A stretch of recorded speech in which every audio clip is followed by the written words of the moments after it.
Welcome back to Sleep Nova. Sit back, relax, and don't forget to comment where you're watching from down below. It's amazing seeing people all around the world supporting my small channel. Now, enjoy the show. The sun rises in silence, but its presence is a chorus that has echoed through every age of life on Earth. Every morning, its gentle light spills over the horizon and washes the world in gold. In that light lies an ancient promise: warmth to nourish the living, energy to spark the green fuse of plants, and comfort to chase away the chill of night. For as long as creatures have walked under the sky, they have felt the sun's touch and known instinctively that this brilliant star is the giver of life. Yet the sun is more than a kindly nurturer. It is a colossal power, a raging sphere of fire suspended in the darkness of space. From across the cosmic void, it seems tame, a perfect golden disk that rises and sets with reliable grace. But up close, it is wild and untamable, a seething ocean of plasma and magnetic fury. It holds Earth in its grasp, guiding the dance of days and seasons. And it could, in an instant of cosmic anger, scorch our world lifeless. The same sun that gently warms our faces can also unleash deadly radiation and storms of charged particles. It is a giver of life, and it can be a destroyer of worlds. Our ancestors revered the sun as divine, calling it by many names and worshipping its life-giving light.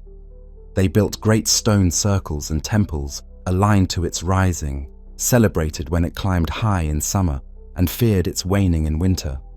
In rare moments, when the sun vanished in a daytime eclipse, they watched in dread and awe as day turned to twilight, praying for the light to return. They sensed its dual nature, its generosity and its danger, even without knowing the science. We now understand that the sun is a star, one among countless others in the galaxy. But to us, it is unique. It is our star, the hearth of our solar system, the steady heartbeat of our cosmic home. It beats silently, a deep thrum of nuclear fires and magnetic pulses that we cannot hear, but that sustains us nonetheless. Every ray of sunlight is a note in that silent symphony, a connection between our small lives and the vastness of the cosmos. Consider this: the light that caresses your skin today began its journey at the core of the sun long before you were born. The warmth on your face is the end of a story that started deep in a stellar furnace. The sun bridges our brief human moment and deep cosmic time. It links the atoms in our bodies to the atoms in distant stars. In its light, we find both our origin and our destiny. We stand in the glow of a cosmic engine, often unaware that above us, a star's turbulent heart is burning and beating ceaselessly. To truly know the sun, we must journey into its very heart. Let us leave behind the blue of our sky and travel inward into the blinding brilliance, into the inner sanctum of our nearest star. What we find there is both humbling and wondrous, a story of creation and destruction, of light and darkness, of a star's life from birth to death. It is, in many ways, the story of ourselves, written in the language of light. Imagine plunging through the sun's surface and journeying toward its center. As we descend, the light intensifies and the heat becomes unimaginable. Deep inside, at the very core of the sun, we enter a realm of staggering pressure and temperature. Here in this stellar heart, hydrogen atoms are crushed together so tightly that they fuse into helium. In that act of fusion, a tiny bit of matter transforms into pure energy, an alchemy that powers the sun. This is the engine of creation hidden in the sun's core. Every second, an immense burst of energy is released, radiating outward to keep the star shining. Gravity presses inward relentlessly, trying to collapse the sun under its own weight. but the fury of nuclear fusion pushes outward, holding the star up. In this balance between gravity and fire, the sun's core burns steadily, a sphere of blazing plasma denser than solid iron and far hotter than any furnace on Earth. The core is a place of extremes beyond our experience. Its light is born in blinding abundance, yet none of that brilliance escapes directly. Only ghostly particles called neutrinos slip away unhindered, streaming out from the core and passing through the sun's layers, and even through our bodies on Earth, as though nothing were there at all. They are the silent heralds of the sun's heart, whispering of the nuclear fires within. Moving outward from the core, we enter the radiative zone, a vast internal layer where the energy from the core migrates slowly outward in the form of light. Here, photons of radiation ricochet through a dense maze of atoms. A single particle of light, born in the core's fury, may bounce countless times from one atom to another, absorbed and re-emitted in an endless random walk. The plasma in this zone is so opaque and crowded that progress for any ray of light is agonizingly slow. Ages pass as the energy inches its way outward. What we eventually perceive as sunlight on Earth has spent eons fighting its way through this hot, stifling labyrinth. In these deep regions of the sun, energy is transferred not in a simple beam, but like a traveler lost in a thick forest, zigzagging gradually toward freedom. Eventually, the character of the sun's interior changes. Further out, the stellar plasma becomes cooler and less dense, and it can no longer transport energy purely by the random diffusion of photons. At this point, a new process takes over: convection. We have entered the convective zone, the sun's outermost interior layer, where heat is carried upward by the motion of the gas itself. Picture an immense cosmic cauldron boiling slowly. Hot plasma from the layers below becomes buoyant and rises toward the surface, carrying energy with it. Upon reaching higher, cooler regions, it loses heat, becomes denser, and sinks down again to be reheated. These rolling currents form giant looping cells of plasma the size of continents, rising and falling in rhythmic surges. Through the convective zone, energy that once took millennia to crawl outward now surges toward the surface in a matter of mere weeks, riding the updrafts of this titanic, boiling motion. At last, the energy reaches the visible surface of the sun, the photosphere. This is the layer where the sun's light finally escapes into space and shines freely across the solar system. To our eyes, the photosphere is the sun's radiant face, a glowing golden disk with a sharply defined edge. Up close, it would not appear smooth at all, but finely textured and ever-changing. The surface seethes with the imprint of the convection below, a pattern of granules, like a vast mosaic of luminous cells. Each granule is the top of a convective plume, a cell of hot plasma rising from the depths. Their centers glow bright and white-hot, where fresh energy wells up, and their edges darken to a deeper amber, where cooler plasma is sinking back down. This granular pattern continually shifts and reforms, as though the sun's face is a living, boiling sea of light. Here and there, the photosphere is marred by dark blemishes, sunspots. These spots are cooler than their surroundings, and so they appear nearly black against the brilliance of the sun's face. A sunspot is born from the sun's magnetic mischief. Intense magnetic fields well up from inside the sun and suppress the hot rising gas, creating a region that is slightly less hot and thus darker. Sunspots can grow to be larger than the entire Earth and may last for days or weeks before dissipating. They are a sign that the sun's magnetism, though invisible, is ever present, knitting itself into the solar surface. We will soon see how these magnetic forces can erupt in violence, but for now, standing at the surface of the sun, we behold a roiling ocean of fire extending in all directions, a vista of constant boiling creation. Peering at the sun's face with sensitive instruments, we find that it is also vibrating subtly. The boiling convection within causes the sun to ring like a resonant bell. Its surface shivers in patterns, waves traveling across and through the sun, making the whole star gently pulse. Astronomers use these pulsations, this music of the sun, to probe its interior, much as one might learn the shape of a bell from the sound it makes. Through this solar symphony, we can discern the flowing currents deep inside, the building magnetic fields, and even hints of the sun's core, all hidden beneath the blinding glare. Rising above the photosphere, the sun's atmosphere continues outward in layers of increasing mystery. Just above the visible surface lies the chromosphere, a tenuous veil of gas that appears as a faint, pinkish glow. Here, the temperature, which had cooled at the photosphere, begins to climb once more.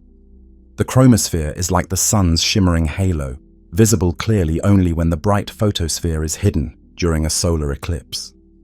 In those rare moments, it can be seen as a thin rim of ruby light encircling the moon's silhouette.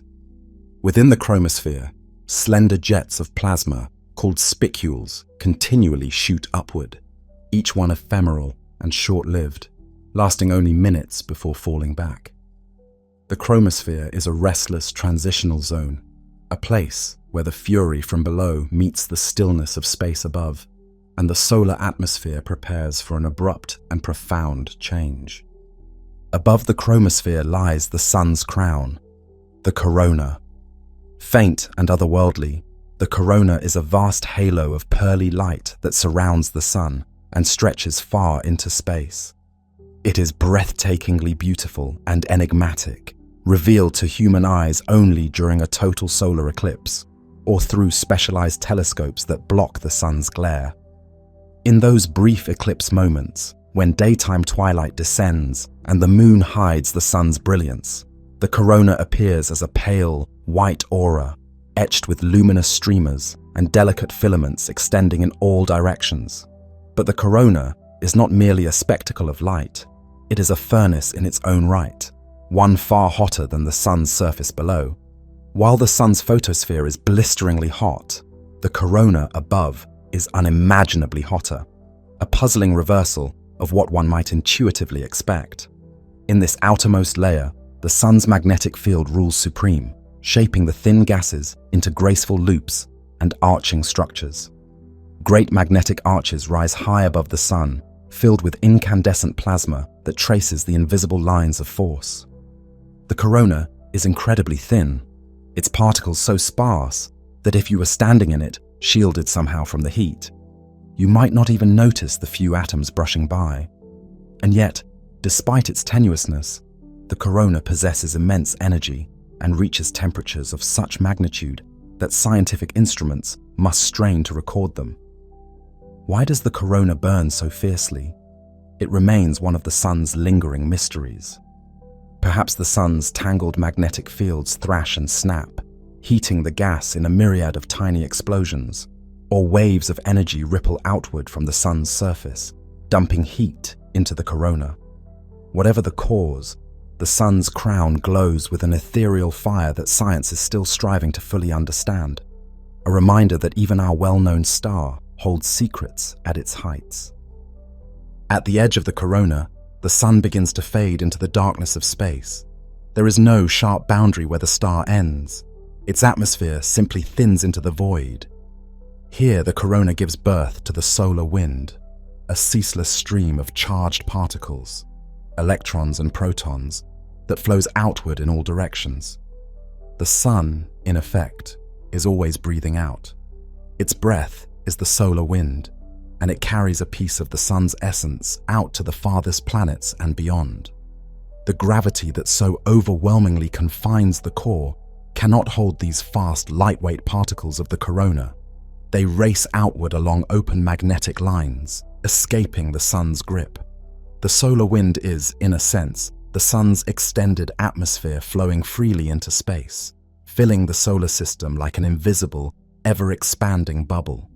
We have now traveled from the sun's core, where matter becomes energy, to the wispy fringes of its corona, where the star dissolves into the broader cosmos. In this journey, we have witnessed the anatomy of a star, its layered realms, each with its own wonders. We have seen the ferocious furnace at its center, the slow upward struggle of light, the boiling convection that brings energy to the surface, the radiant face shining into space, and the crown of fire that reaches beyond the sun itself. Yet the sun is far from a static ball of gas. It is dynamic and alive, its surfaces and atmosphere writhing with magnetic fields and sudden eruptions. To truly understand our star, we must explore these invisible forces that bind and sometimes unravel the sun's material.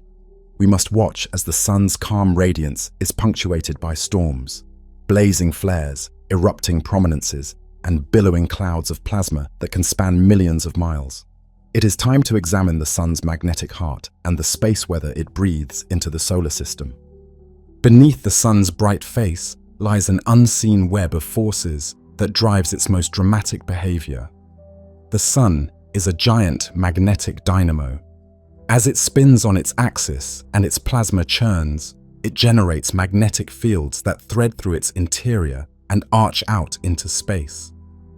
Imagine lines of unseen force looping out from the sun's depths, arcing high above the surface and diving back down.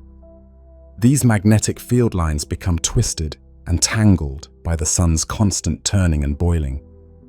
Where they burst through the surface, they drag up or suppress hot plasma, creating the dark sunspots we see freckling the photosphere. Every feature we observe on the sun, its spots, its flares, its glowing coronal loops, is shaped by magnetism. Without the magnetic field's influence, the sun would be a far more monotonous star. Instead, magnetism makes it a living, breathing, and sometimes tempestuous entity. Sunspots are the most visible signs of the sun's magnetic moods. They tend to appear in groups, often as pairs linked by a great looping magnetic field. One spot will have a north magnetic polarity, the other a south, like opposite poles of a bar magnet. The arc of magnetism connecting them traps cooler plasma in its grip, outlining structures we sometimes see as prominences, towering loops of glowing gas that stand above the sun's surface. Sunspots grow and shrink as the magnetic fields beneath them strengthen or decay. Over days or weeks, a complex sunspot group may evolve. An enormous energy builds up in its tangled magnetic knots. There is a rhythm to these appearances. Roughly every decade or so, the sun swings from a time of few sunspots to a time of many, and back again. At the peak of this cycle, dozens of spots can dance on the sun's face. At the low point, the sun's visage is often clear and quiet. Each cycle, the sun's magnetic poles even flip. North becomes south, and south becomes north, as part of this regular heartbeat of our star. Our sun, like a living thing, has its seasons of storm and calm. When the stress in twisted magnetic field lines becomes too great, they can suddenly snap into a new shape, much like a tensed rope that finally breaks free. In that instant, the energy that was bottled up in the field is explosively released. This is a solar flare.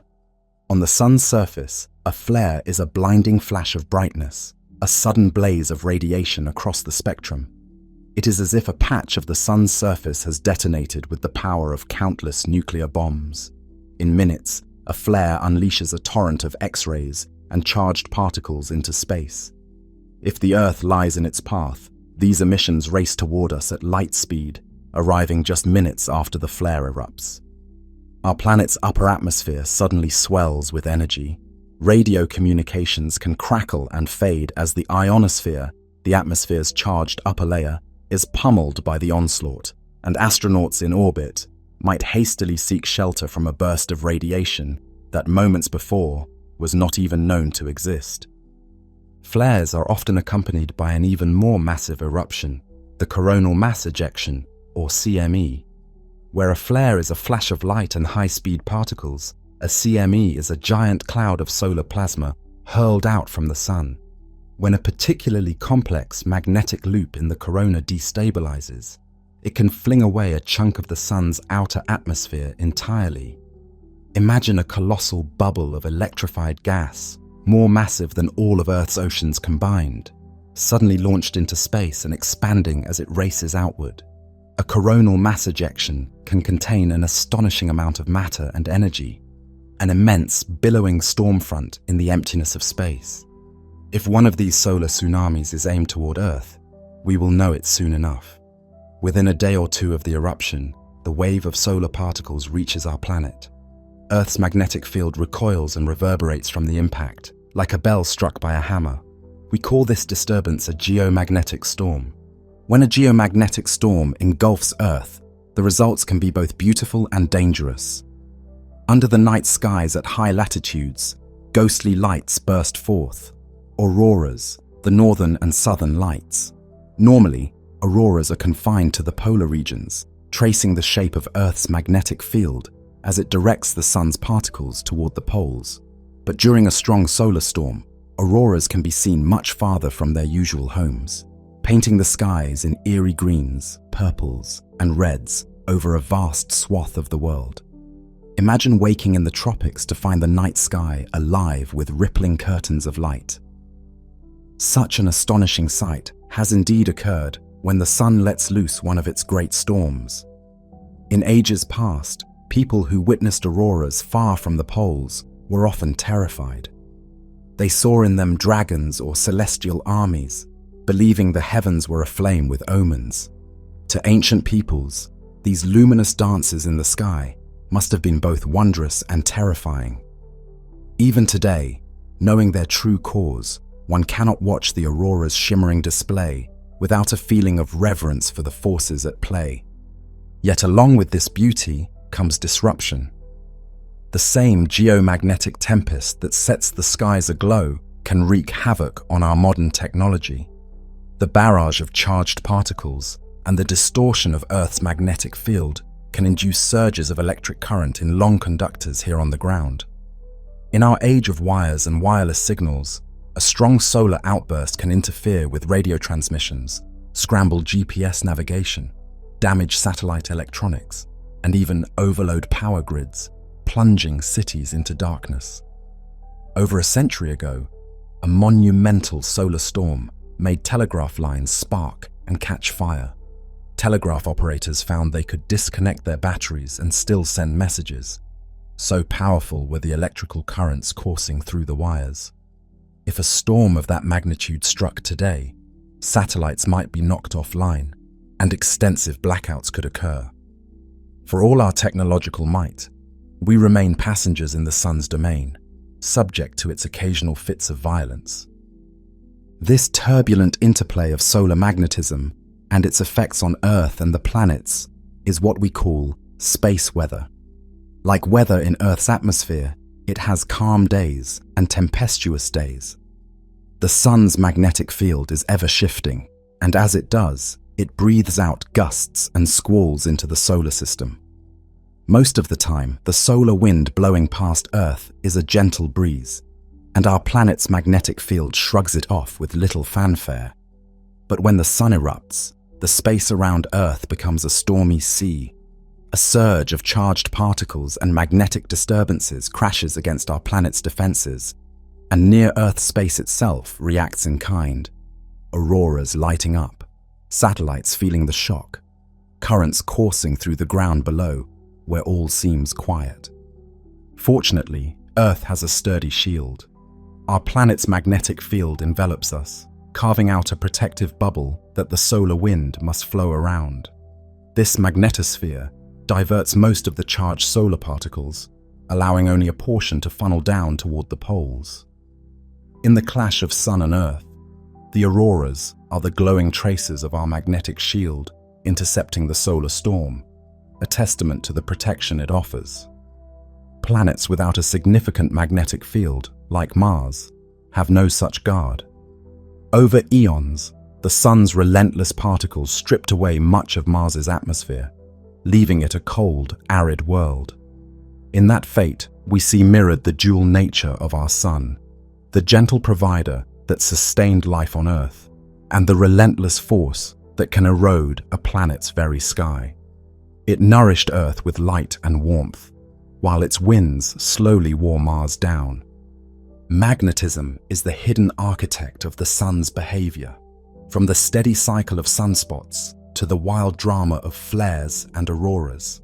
Through it all, the sun continues to shine steadily in our sky, a reassuring beacon of day. But we have learned that beneath that steadiness is a flickering heart of magnetic energy. The sun's calm and its storms are two sides of the same coin, both born from the same stellar heartbeat. As humanity extends its reach into space and relies ever more on technology, studying and forecasting this space, weather becomes increasingly important. We now watch the sun with eyes open, tracing its spots and flares, listening for the whispers of its solar wind. We have even sent spacecraft to touch the sun's fringes, sampling its corona and feeling its magnetic embrace, all to better understand our star's moods. In the midst of these stellar tempests, it is easy to lose sight of the sun's most gentle and steadfast gift, the sunlight itself. Every day, countless photons leave the sun and stream across space, and some of those reach our world to illuminate the sky. Consider for a moment a single particle of light, a photon, born in the sun's core. It began as pure energy released by a fusion reaction in that dense, searing heart. For untold years, it fought its way through the sun's interior, scattering and dancing through the radiative maze, slowly migrating to the surface. At last, it broke free from the photosphere, joining the radiant tide of sunlight that floods out into the darkness. In that instant, it set out across the cosmic gulf at the ultimate speed, racing through the vacuum toward our small planet. After a brief voyage through the abyss of space, the photon pierces Earth's upper atmosphere. Perhaps it is dawn, and this tiny messenger of the day slips through a clear sky to reach a waiting leaf on a tree. The photon is absorbed, its energy triggering the chemistry of life, photosynthesis, helping a green leaf turn carbon dioxide and water into sugar. In that moment, a bit of the sun's energy, carried across the cold void by a single photon, becomes part of a living plant. Another photon falls upon a human face and is absorbed in the warm skin of someone standing under the morning sun. Nerves register the gentle heat. The mind welcomes the comfort. That warmth is a direct touch from our star, a tangible link between our flesh and the nuclear fires at the sun's heart.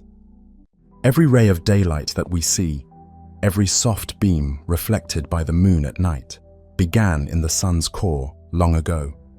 The sunshine that makes the petals of a flower glow, that draws a child's laughter on a bright afternoon, that dances on waves at dusk. All of it is energy forged in a star and sent outward as a gift across the emptiness. It is literally starlight. The light sustains the winds and rains of Earth's weather, drives the engines of life, and paints our world in color each sunrise and sunset. From the sun's perspective, these photons are a way it reaches into the darkness, touching worlds with its essence. From our perspective, they are life and time itself. Every meal we eat is sunlight captured by plants. Every sight we behold is enabled by the sun's illumination. Thus, the sunlight we feel on our skin carries an ancient story. It is the end of a journey that began in the heart of a star and a bridge between our everyday lives and cosmic processes.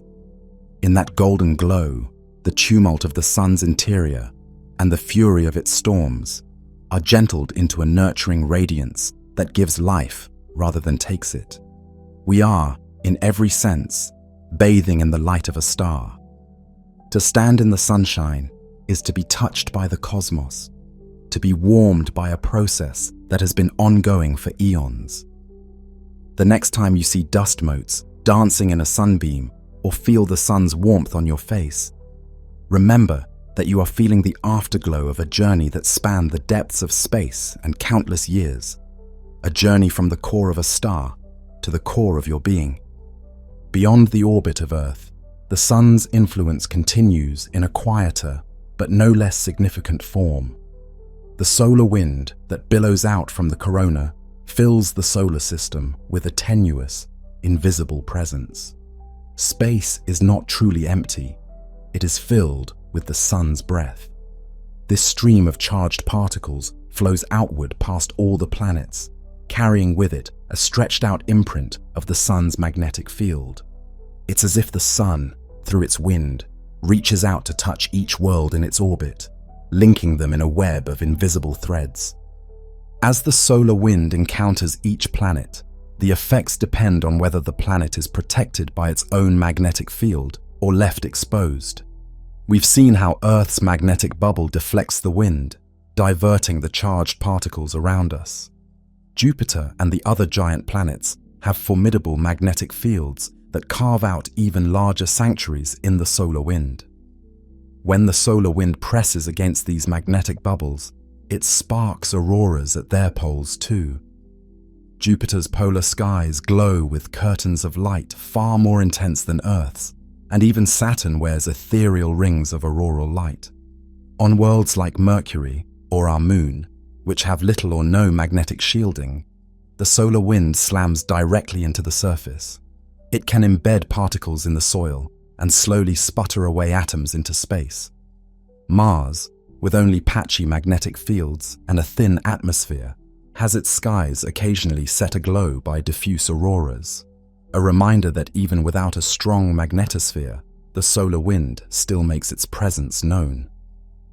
Perhaps the most visually stunning evidence of the solar wind's reach is found in comets. When a comet from the frigid outer reaches of the solar system ventures close to the sun, it sprouts a luminous tail that always points away from the sun.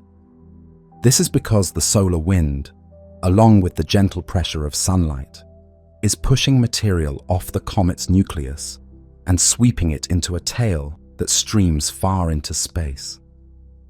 Every comet's tail is essentially a windsock, revealing the direction of the sun's breeze. In ancient times, people saw those mysterious comets with their glowing tails stretching across the sky, and perhaps sensed that the sun and the comet were interacting. Now we know it is the breath of the sun, gusting through space, that draws those ephemeral streaks. The solar wind is not a steady, featureless breeze. It has structure and gustiness. Fast streams of solar wind can overtake slower ones, creating turbulent regions out in the depths of space. Magnetic clouds and shock waves from solar eruptions course through the wind, eventually overtaking planets or other spacecraft that lie in their path. The wind also carries the sun's magnetic polarity outward. At times, Earth finds itself connected to the sun by magnetic field lines stretching across interplanetary space, allowing energetic particles from solar flares to spiral directly toward us. In this way, the solar wind is the medium that transmits the sun's influence throughout its domain, like a great cosmic ocean in which the planets sail. As our solar system journeys around the center of the Milky Way, it carries this protective bubble along. The sun, like a bee in a giant swarm, orbits the galactic core among billions of other stars. One lap around the galaxy takes an unimaginably long time. In the sun's long life so far, it has only managed a few dozen such circuits. On this grand voyage, our star drifts through changing cosmic neighborhoods. Sometimes the space around it is relatively empty. At other times it might encounter wisps of nebulae or the lingering echoes of ancient supernovae. These encounters can subtly influence the boundary of our heliosphere, perhaps even nudge comets from the distant cloud at the fringes of our solar system. We ride along on this stellar odyssey, a family of planets wrapped in the sun's embrace, cruising through the galaxy's spiral arms. It is a humbling thought that our entire existence, every life, every story told under the sun, has been carried on this great galactic journey, and it will continue long after we are gone, the sun forging ahead through the dark with its tiny companions in tow. Eventually, at some immense distance from the sun, the solar wind begins to meet resistance. The sparse gas that drifts between the stars pushes back against the sun's advancing wind. The solar wind slows, compresses, and finally, at a certain boundary, it can push no further. The continuous expansion of the sun's atmosphere is halted by the presence of the wider galaxy. This boundary marks the outer edge of the sun's influence, the frontier of our star's dominion. Here, the solar wind's long journey ends, merging into the interstellar medium. This invisible border defines a vast bubble around the sun, known as the heliosphere, a cocoon of solar particles and magnetic fields that envelops all the planets. To step outside that bubble is to enter truly interstellar space. For decades, the solar wind was only a theory, an idea to explain why comet tails always point away from the sun. It wasn't until humanity ventured into space with probes that we felt this wind firsthand. Our spacecraft have measured its particles and tasted its composition. Finally, after decades of journeying, a tiny spacecraft built by human hands passed through the boundary of the heliosphere and sailed into interstellar space, becoming the first emissary from Earth to enter the realm between the stars. It confirmed the existence of that distant frontier and carried with it a golden greeting from our world as it moved under the dim light of a sun now far behind. The sun's breath, it turns out, has a limit. Within that limit, within that bubble, the sun is Lord and life-giver. Every world we have ever known lies inside this protective sheath blown by our star. Now, standing at the edge of the heliosphere, we gaze outward and backward to the realm of the galaxy beyond, and backward toward the sun at the center of its bubble. We can appreciate the true scale of our star's influence. The sun is not just a disk in our sky. It commands a vast region of space, sculpting it with light and wind. It has forged a safe haven in the galactic sea, a place where its family of planets resides. To understand the sun fully, we must also understand how stars like it are born and how they die. For our sun is one among billions, each with its own story of origin and fate. Our journey now moves beyond our solar system, beyond the present moment of our sun's life, to the story of how such stars come into being and how they transform over time. Stars are born in darkness, far from the bright bustle of any galactic core, in the quiet spiral arms of galaxies like our Milky Way. Vast clouds of gas and dust drift in cold obscurity.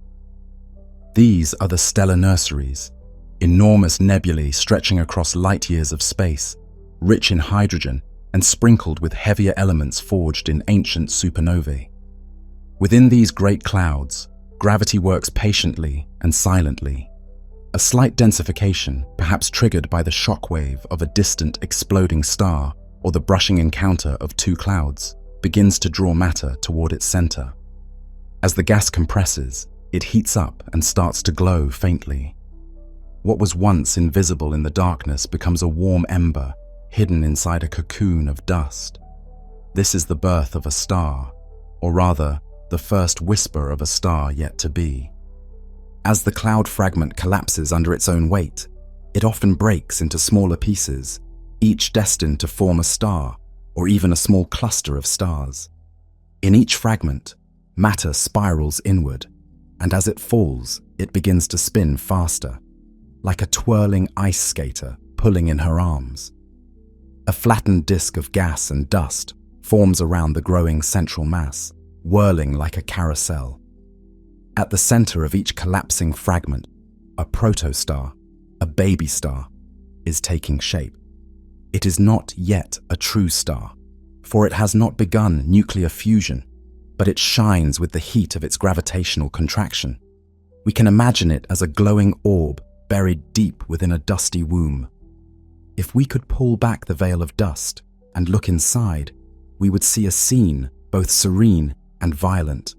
The protostar's surface roiling with convection, jets of gas erupting from its poles and piercing out into space, and the surrounding disk feeding material steadily onto the growing stellar infant. In these concealed cradles, many stars are often born together, Siblings in a stellar brood. Some are destined to be massive and brilliant, others small and faint.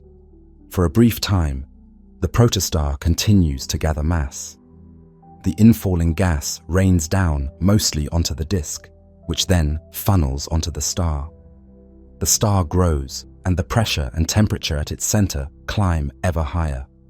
When the core temperature at last soars to the threshold, where hydrogen atoms begin to fuse into helium, a profound transformation occurs. The protostar becomes a star. It is as if a switch is flipped in its core. The darkness inside ignites into light. The star begins to generate its own energy by the same nuclear process that powers our sun, and a new sun bursts into existence in that once dark place. With that first ignition of fusion, a stellar wind, much like the solar wind of our sun, often springs from the newborn star, and intense light from the hot young star pours into the surrounding space. These forces blow away the remaining shreds of the natal cloud, dispersing the cocoon that once hid the star. If the star is massive enough, its fierce radiation may carve fantastic shapes in the parent nebula, creating glowing cavities and pillars of dust that resist the onslaught for a time. Before long, what was once an opaque dark cloud becomes a cluster of shining new stars, its birth cloud eroded to wisps around them. The siblings now bask in each other's light as they drift together, loosely bound by gravity. Our own sun was likely born in such a cluster of stars. It may have had many siblings forming alongside it in a long-vanished nebula, all of them cocooned together and then emerging into the galaxy's light. In that stellar nursery, the sun's siblings would have shone nearby, sharing a common region of space for a time. But over the ages, the cluster dispersed. Each star, including our sun, went its own way, moving through different orbits around the Milky Way. Today, the sun's sisters and brothers are scattered, indistinguishable from the other stars of the galaxy, though astronomers scanning the sky have identified a few stars with chemical fingerprints so similar to the sun's that they might be long-lost solar siblings. In the collapse of a nebula and the birth of a star, we see nature's cycle of creation at work. The gas and dust that form new stars carry the ashes of previous generations, the carbon that will someday course through the veins of living creatures, the oxygen that will fill their lungs, the silicon that will form rocky worlds. All these atoms were fused in stars that lived and died before our sun was born, then mixed into the clouds from which new stars arise. Each generation of stars enriches the galaxy further, seeding the raw material for planets and life. Thus, when a new star like our sun ignites, it carries within it the legacy of cosmic ancestry. Around many newborn stars, the leftover gas and dust in the disk coalesce into smaller clumps, giving birth to planets, moons, comets, and asteroids, the makings of a new solar system accompanying the new sun. From afar, a stellar nursery like the Orion Nebula offers us a glimpse of this wondrous process. Through telescopes, we see stellar embryos still swaddled in dust, others breaking free and burning blue-white with youthful energy. We see great columns of dark gas, cosmic pillars, being eroded by the radiation of hot young stars hidden within them. In that radiant chaos, worlds are being formed, and light that will shine for billions of years is first kindled. Star birth is at once delicate and cataclysmic. Delicate in the slow, inexorable gathering of a star's first light, and cataclysmic in the way a newborn star's brilliance can rip apart the very cloud that gave it life. From these nurseries emerge all stars, whether destined to be mighty blue giants or dim red dwarfs. The process is the same, guided by the pull of gravity and the laws of physics that govern heat, pressure, and fusion. We have journeyed from our sun's neighborhood out into the broader galaxy to witness the origin of stars. Now, having seen how stars take their first breath, we can explore the grand tapestry of stellar variety. The many kinds of stars that fill the cosmos, from the smallest embers to the most luminous beacons. The stars that populate the universe are as diverse as the creatures in a great ocean. They come in different sizes, colors, and brightnesses, each type with its own character. Astronomers classify stars by their temperature and luminosity, which often correlates with color.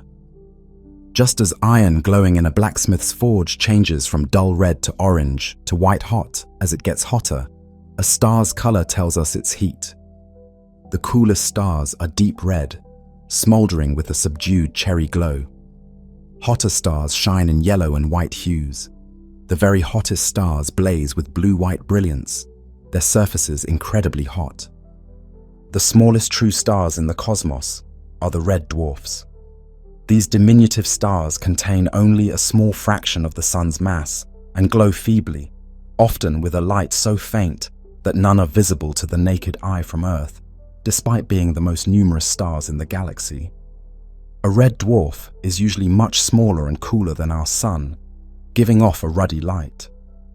But what they lack in brightness, they make up in longevity and ubiquity. The vast majority of stars in the Milky Way are thought to be red dwarfs, quietly burning their fuel at a glacial pace. A red dwarf may live for an almost eternal span of time before it runs out of fuel. In these diminutive furnaces, the flame of nuclear fusion is weak but extraordinarily steady. Some of the smallest red dwarfs can continue to shine for longer than the current age of the universe. On the other end of the stellar spectrum are the blue giants and supergiants. These stars are born with many times the mass of the sun. They are extremely hot and brilliant, shining with a fierce blue-white light that can be seen across great distances. A blue giant star pours out an enormous amount of energy, consuming its hydrogen fuel at a prodigious rate. Because of this, its life is intense and fleeting. It will exhaust its core fuel in a cosmic eye blink, a mere moment compared to the tranquil longevity of a star like our sun. Some of these massive stars do not stay blue-white for their whole lives.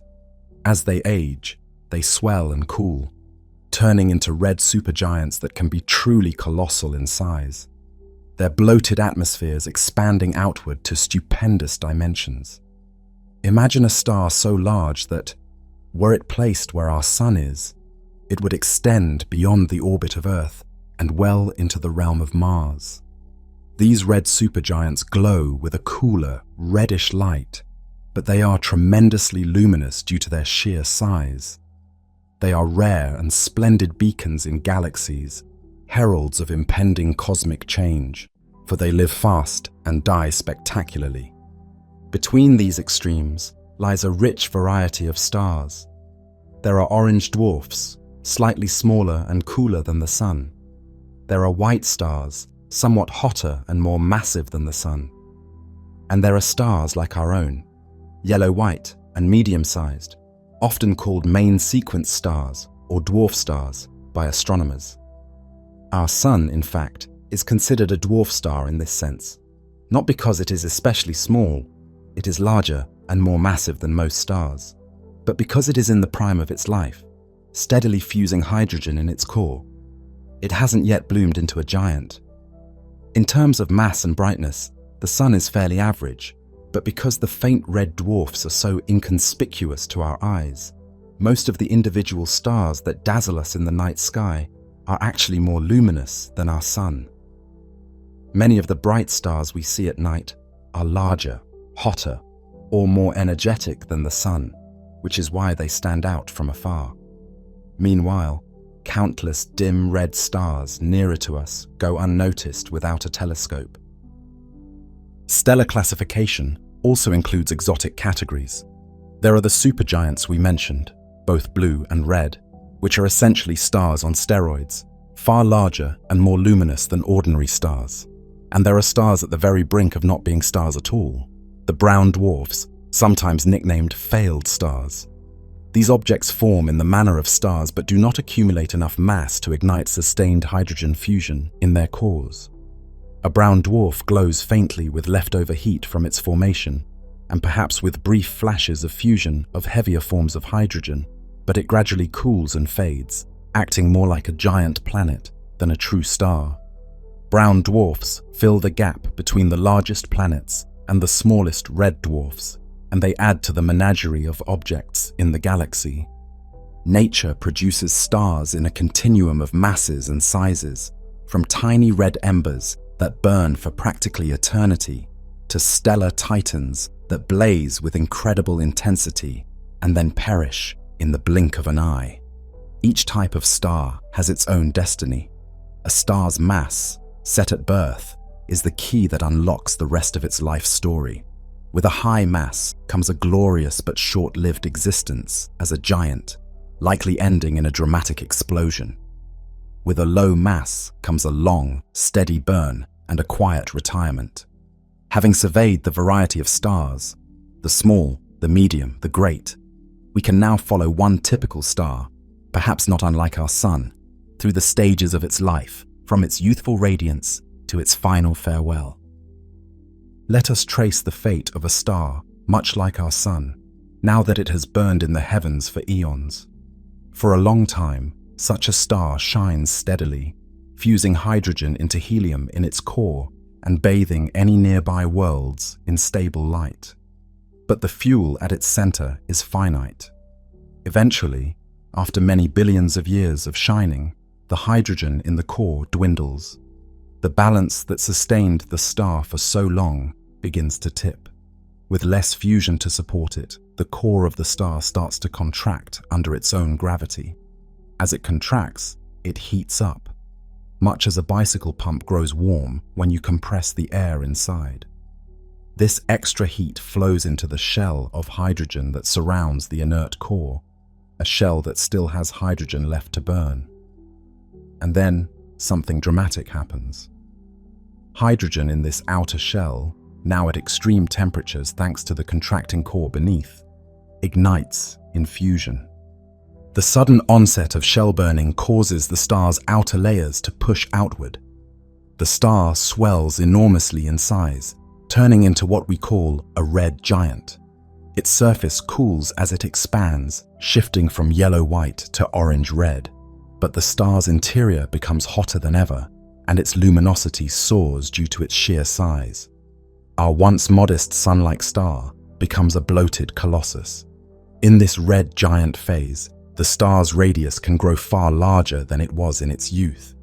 If our sun were to undergo this transformation, it would likely engulf Mercury and Venus, and perhaps even Earth, turning those worlds into charred cinders swallowed by the expanding stellar fire. The sky of any surviving outer planets would be dominated by the star's enormous disk, a brilliant coppery orb covering a huge swath of the heavens. Deep inside the red giant, the core continues to shrink and heat, as it is now made mostly of helium ash, the byproduct of those long ages of hydrogen fusion.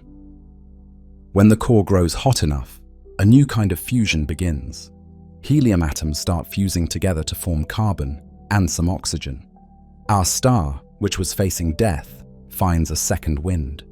The onset of helium fusion in the core, often beginning in a sudden burst for a sun-like star, something astronomers poetically call the helium flash, stabilizes the star for a time. The core expands a little and cools, and the star's bloated outer layers contract somewhat from their extreme size. The star settles into a new equilibrium, a helium-burning giant. In this phase, the star's color might become a bit more yellowish as it slightly shrinks, and its surface temperature rises again, and it burns steadily once more, though its remaining lifetime is now comparatively brief. But helium, too, is a finite fuel. In time, the core's helium is exhausted, leaving an inert mass of carbon and oxygen, the carbon and oxygen that were created by the helium fusion. For a star like our Sun, no further fusion is possible in the core. The temperatures required to ignite carbon are beyond its reach. With fusion ceasing again in the center, the core of the star, now a dense ball of carbon and oxygen, contracts yet further. Meanwhile, Helium fusion may continue in a shell around the core, with hydrogen fusion still going in a shell above that for a while. This causes the star to swell once more, even larger than before. The giant star becomes highly unstable in this final stretch of its life. It pulsates, growing and shrinking, trying to find balance, but never quite succeeding. Each expansion and contraction shakes loose some of the star's outer layers. Gentle at first, these pulsations turn into violent throes that throw vast clouds of the star's outer atmosphere into space. The star is literally coughing away its own substance, shedding its mass like tears into the void. Eventually, the entire outer envelope of the star is cast off, blown away into space as a gorgeous gossamer shell of gas. For a brief time, that expanding shell is illuminated by the hot, exposed core at the center, and it shines as a glowing, multicolored cloud known as a planetary nebula. To an observer afar, it is a sight of eerie beauty. A round or ring-shaped mist, glowing where once there was a star, often with intricate patterns like delicate rings or hourglass forms. This is the dying breath of a star like the sun, a final gesture of beauty as its outer layers, now free in space, fluoresce in the stellar twilight. What remains of the star itself is the central core, now revealed, a ball of carbon and oxygen about the size of Earth, tremendously hot but no longer sustained by fusion. This is a white dwarf, the ember of a star's heart. It glows white-blue with residual heat, initially extremely hot, though its small size means its total light output is relatively modest. A white dwarf is one of the strangest forms of matter in the universe. It is supported not by heat or ongoing fusion, but by the quantum pressure of electrons, a fundamental resistance of matter to further compression. Its density defies imagination, the mass of a sun compressed into a sphere the size of a planet. A spoonful of white dwarf material would outweigh a mountain. In this exotic, degenerate state, the stellar core will sit and slowly cool for time spans beyond human comprehension, fading from white to yellow to red, and eventually toward blackness. Thus ends the life of a sun-like star, not with a bang, but with a serene farewell glow. The mighty red giant's cast-off shroud becomes part of the galaxy, seeding space once more with elements like carbon and oxygen that will one day find their way into new nebulae, new stars, new planets, and perhaps new living beings. The white dwarf that remains is like a stellar tombstone, an extremely dense crystal of carbon and oxygen. Some have likened a white dwarf to a cosmic diamond, marking where a shining sun once lived. Over eons, it will cool further and dim, eventually becoming a black dwarf, a hypothetical cold dark sphere, the final quiet cinder of a once radiant star. The universe, however, is not yet old enough for any white dwarfs to have cooled completely to black. That final stage lies in the far future, far beyond the present age of the cosmos. Our sun will one day follow this very path. It is the destiny of all stars in its weight class. But not all stars share the same fate. The most massive stars, those bright blue giants we discussed, live dramatically different lives and meet far more violent ends. Before we return to the personal tale of our own sun's future, let us first briefly touch on the spectacular final act of those heavier suns, a fate that leaves behind some of the most enigmatic objects in the cosmos. While a star like the sun ends its life in relative peace, the same cannot be said for the giants. The most massive stars go out with staggering violence. After burning through hydrogen and helium in a cosmic rush, a high-mass star, far more massive than our sun, doesn't stop at carbon and oxygen. Its core, under tremendous gravity, continues fusing heavier and heavier elements in layers, like the layers of an onion. Carbon fuses into neon, neon into oxygen, oxygen into silicon, each stage burning faster and yielding less energy than the last. Finally, the core is transmuted into iron, the ash of nuclear fusion, an element that cannot release energy by fusing further. When enough iron accumulates in the core, the star faces an irreversible crisis. With no new energy to support it, the iron core collapses in on itself in a fraction of a second. The core implodes, and densities reach such extremes that atoms are crushed. Protons and electrons melt into neutrons. The core, which was once perhaps the size of Earth or smaller, shrinks to a sphere only a few miles across in an instant. In that moment of collapse, a phenomenal amount of gravitational energy is released. The infalling outer layers of the star hit this super-dense core and rebound outward in a titanic explosion, a supernova. The star's death throes are so violent that for a brief time, the exploding star can outshine all the billions of other stars in its galaxy combined. The supernova blasts the star's outer layers into space at incredible speeds, and shockwaves race through the expanding debris. Temperatures in the explosion briefly soar so high that elements heavier than iron are forged in the fiery crucible. Gold, silver, uranium, and many others are synthesized in those final furious seconds. These newly minted atoms are hurled into the cosmos to mingle with the gas and dust that will eventually form new stars and planets. What remains at the center of this cataclysm is the collapsed core. If the star was only moderately massive, on the lower end of the massive star range, the core's collapse is halted by the pressure of densely packed neutrons. Matter squeezed so tightly that the neutrons resist any further compression. The core becomes a neutron star, an object of incredible density and exotic nature. A neutron star packs more mass than our Sun into a sphere only a few tens of miles wide. It is essentially a giant atomic nucleus, a ball of neutrons left behind by the supernova. A thimbleful of neutron star material would outweigh a mountain. Neutron stars often spin rapidly. The parent star's rotation speeds up dramatically as it collapses, like a pirouetting skater pulling in her arms, and they may possess intense magnetic fields. Some neutron stars sweep beams of radiation from their magnetic poles as they spin, like lighthouses in the cosmos. These are observed as pulsars, blinking radio or X-ray beacons, marking the location of a neutron star across the galaxy. For the most massive of massive stars, even neutron degeneracy pressure cannot hold the core up. If the collapsed core is above a certain critical mass, nothing known can stop its collapse.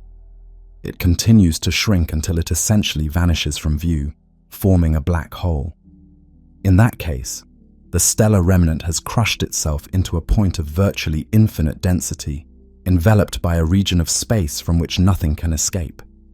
Not even light can climb out of the warped space around the collapsed core, hence the name black hole. What was once the heart of a star becomes a kind of cosmic abyss, a pit in the fabric of the universe. A black hole can be thought of as the star's ultimate tombstone, carrying its mass hidden within a distortion of space-time. We infer its presence only by ghostly tracers, the desperate whirl of gas and dust spiraling into invisibility, flaring in X-rays as it vanishes, or the subtle quivering of space-time itself when the black hole is jarred by the fall of something massive. When a supernova finally fades, it leaves behind these strange remnants, a neutron star or a black hole, and an expanding cloud of gas and dust that was once the star's outer layers. In time, that cloud will cool and disperse into the interstellar medium. The elements cast into space will blend with other matter and eventually become part of new stars, new planets, and perhaps new life. Massive stars, though few in number compared to red dwarfs, are the great alchemists and fireworks of the universe. In dying, they sow the heavy elements across the galaxy, the very elements that make rocky planets and organic beings possible. Every atom of calcium in your bones, of iron in your blood, was forged in the belly of a star that ended in such a blaze. The cosmic ashes of supernovae fertilize the galaxies, ensuring that each new generation of stars is born with a richer array of ingredients for planets and for life. We have traced the lives of stars from gentle birth in nebulae to either a quiet sunset as a white dwarf or a cataclysmic finale as a neutron star or black hole. But our exploration of suns would be incomplete without considering that stars rarely live in isolation. Most have companions or families of their own, multiple star systems bound in gravitational dances or retinues of planets that circle around them. Our sun itself has a family, the planets, including Earth, and smaller bodies that formed from the disk of dust left over from the sun's birth. And many stars form in pairs or trios, locked in orbits around each other. To truly understand the nature of suns, we must also look at these relationships, the celestial communities that stars form, and the diverse planetary systems that have arisen around distant suns. Each star in the night sky is a sun in its own right, and many are far from solitary. In fact, most stars are born as multiples, two or more suns bound together by gravity, orbiting a common center. Imagine a binary star system, two suns locked in an elegant dance, circling each other over years or centuries. From a distance, they might appear as a single point of light, but up close, each partner star swings through space in response to the other's pull. Some binaries are widely separated, each star carrying its own retinue of planets. Others whirl so close that they can trade gas, or even, in extreme cases, merge into one. In a triple or quadruple system, the dance grows even more complex, with stars tracing intricate paths around their mutual center of mass. The universe is a grand stage, with every stellar configuration you can imagine. There are suns that eclipse one another from our viewpoint, causing their combined light to rhythmically dim and brighten, cosmic beacons signaling their orbital waltz. There are stars so close that they share a common envelope of gas, two stellar hearts wrapped in one glowing shroud. And there are systems where small companion stars orbit giant ones in distant loops, like tiny sparks flitting around a great flame. Around many of these suns, planets coalesce and circle, for planet-making is a natural companion to star-making. When a star is born from a spinning disk of dust and gas, the leftover material often forms worlds. Our own solar system is one example, a handful of major planets and a retinue of smaller bodies. And we have learned that planets are astonishingly common. We now know that planets accompany stars throughout the galaxy. Astronomers have discovered innumerable exoplanets orbiting distant suns, and they suspect that for every star we see, there are likely worlds in attendance. There are planets that cling close to their stars, scorched and locked by gravity, so that one hemisphere endures endless day while the other is in perpetual night. There are planets at just the right distances from their suns, the so-called habitable zones, where conditions might allow liquid water and the chemistry of life. Some planets orbit twin suns, experiencing double sunrises and double sunsets, their skies graced by two stellar disks. Imagine standing on such a world, with two faint shadows dancing on the ground, or on a world under a dim red dwarf sun, where the daylight is a brooding ember, and the stars' frequent flares paint the sky with sudden ruddy hues. Each planetary system is a story of creation, just as every star's life is a story. Some stars have giant guardian planets that shield inner worlds from comet bombardments, as Jupiter helps shield Earth. Others have planets in wild, elongated orbits, leading to chaotic swings of climate. Some massive stars might not host long-lived planets at all, as their fierce radiation and short lives can blast away or outlast any nascent worlds. But around the more common, steady stars, the red dwarfs, the orange dwarfs, the sun-like stars, there are surely many planets that have persisted for eons, perhaps even giving rise to life. Under alien suns, if life has blossomed, creatures might gaze up and see a sky tinted by a different color of star and wonder about the warmth that gives them life. just as we ponder our sun. For us, those other suns have been points of curiosity and imagination for as long as we've had eyes to see the stars. Only recently have we begun to detect some of their planets directly, to see the telltale dip in a star's light as an orbiting world passes in front of it, or to measure the slight wobble of a star tugged by the gravity of unseen companions. Each discovery is a revelation, proof that our sun and its family are not unique, that the cosmos is filled with solar systems. It humbles us, yet also makes the universe feel more intimate. A place where countless stars shine down on their own worlds, as the sun does on ours. Now, after journeying so far through stellar nurseries, fiery demises, and distant solar systems, we return our focus to our own star, the sun, and reflect on its ultimate destiny, and on what it means for us to live beside a star. And so we return to our sun, the star that has accompanied every moment of humanity's existence and that sustains all life on Earth. The sun today is a middle-aged star, steadily burning its fuel and kindly bathing our world in light. It has shone in our skies for longer than any living thing can remember, and will continue to shine for ages to come. But the sun, too, is mortal in the cosmic sense. Nothing in the universe lasts forever, not even a star.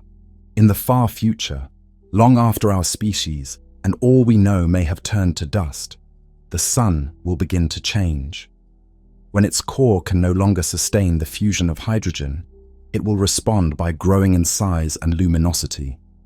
Our sun, so familiar and constant, will swell into a red giant. Its light will turn the color of copper and blood, and it will loom colossal in the sky. The innermost planets will be engulfed in its fire. Mercury and Venus will surely be devoured. Earth may meet the same fate, or be left a charred and barren rock, its oceans boiled away, its surface desolate and scorched. For any life remaining then, these changes will be catastrophic beyond measure. But likely, by that distant era, Earth will already be quiet and lifeless, or life, if intelligent and capable, will have found refuge elsewhere. The sun, once a gentle guardian, will become an inexorable destroyer of the very life it once nurtured. Yet even in this fierce transformation, there is a strange grandeur. As the sun's red giant phase reaches its climax, it will cast off its outer layers. Our star will shed its shining mantle, which will expand outward, drifting into space. For a short time, those cast-off layers will form a beautiful planetary nebula around the dying sun, a glowing testament to its passing glory. Future astronomers, perhaps from other surviving worlds or civilizations yet unimagined, might look toward our solar system and see a delicate shell of gas, like a cosmic flower blossoming and fading, shining in remembrance of the star that was. At the center of that nebula will remain the sun's core, now exposed and shrunken to a white dwarf. This final stage of our sun's life will be a small, hot sphere no larger than Earth, composed mostly of carbon and oxygen. The sun's very heart, left glowing like a lonely ember in the night. It will shine white and then blue-white, slowly cooling over the course of billions of years. The brilliance of the day that once was will recede into a gentle twilight. The white dwarf sun will illuminate the ghostly nebula for some thousands of years, but eventually it too will fade, perhaps becoming a black dwarf in the far, far future. The solar system will drift in darkness and silence. This is the ultimate fate of our sun, to swell in glory and then to divest itself of its brilliance, leaving behind a small, dense core that will quietly glow and then dim to darkness. It is a fate that the sun will meet far in the future, an inconceivable gulf of time beyond our lives. In knowing this, we find both melancholy and solace. Melancholy that all things we know are transient, that even the great sun will one day wither and leave the sky empty. Solace that we and our world have yet long epochs in which to live under the sun's light, and that when the end comes, It will be part of the natural order of the cosmos. The same finale that countless sun-like stars have already played out in the quiet reaches of the galaxy. And perhaps, too, there is a kind of triumph in this ending. The sun's final nebula will return its substance to space, enriching the interstellar clouds with elements that once made up Earth and us, and every living thing that sunlight ever touched. In that way, the sun's death will seed new beginnings elsewhere. Some of the carbon and oxygen from the sun's core might drift for ages and eventually become part of new stars, new planets, new life. As it has always been in the universe, one star's end is another's beginning in the endless cycle of creation. Now, stepping back from this entire journey, from the birth of stars in dark nebulae to the blaze of supernovae, from the quiet glow of the sun's youth to its fiery demise, we find ourselves contemplating what it means to be the children of a star. To live beside a star is to live in a state of grace between wonder and knowledge. We orbit a massive, luminous being that gives us everything: light, warmth, the very possibility of life, and yet asks nothing in return. Our ancestors felt the sun's power and worshipped it. They built legends and monuments to honor it. We, with all our modern understanding, have not lost that reverence. How could we?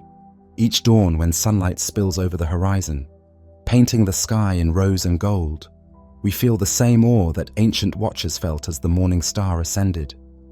In that daily miracle, night yields to day, cold yields to warmth, and the world is renewed. We know the science of it. The earth is turning, bringing us once more into the sun's light. But knowing takes nothing away from the magic of feeling it. Beneath the facts and figures, there is a simple truth. The sun is the source of our being. Every meal we eat is sustained by sunlight captured by plants. Every warm breeze that caresses our skin, every drop of rain that falls, is driven by the sun's heat, nurturing our planet. And our bodies themselves are made of material created in long-dead stars and powered by the sun's current light. We truly are made of stardust, shaped into conscious form and given the spark of life by a star's energy. In a very literal sense, we are children of the stars. When we say we are born of starlight, it is not just poetry, it is lineage.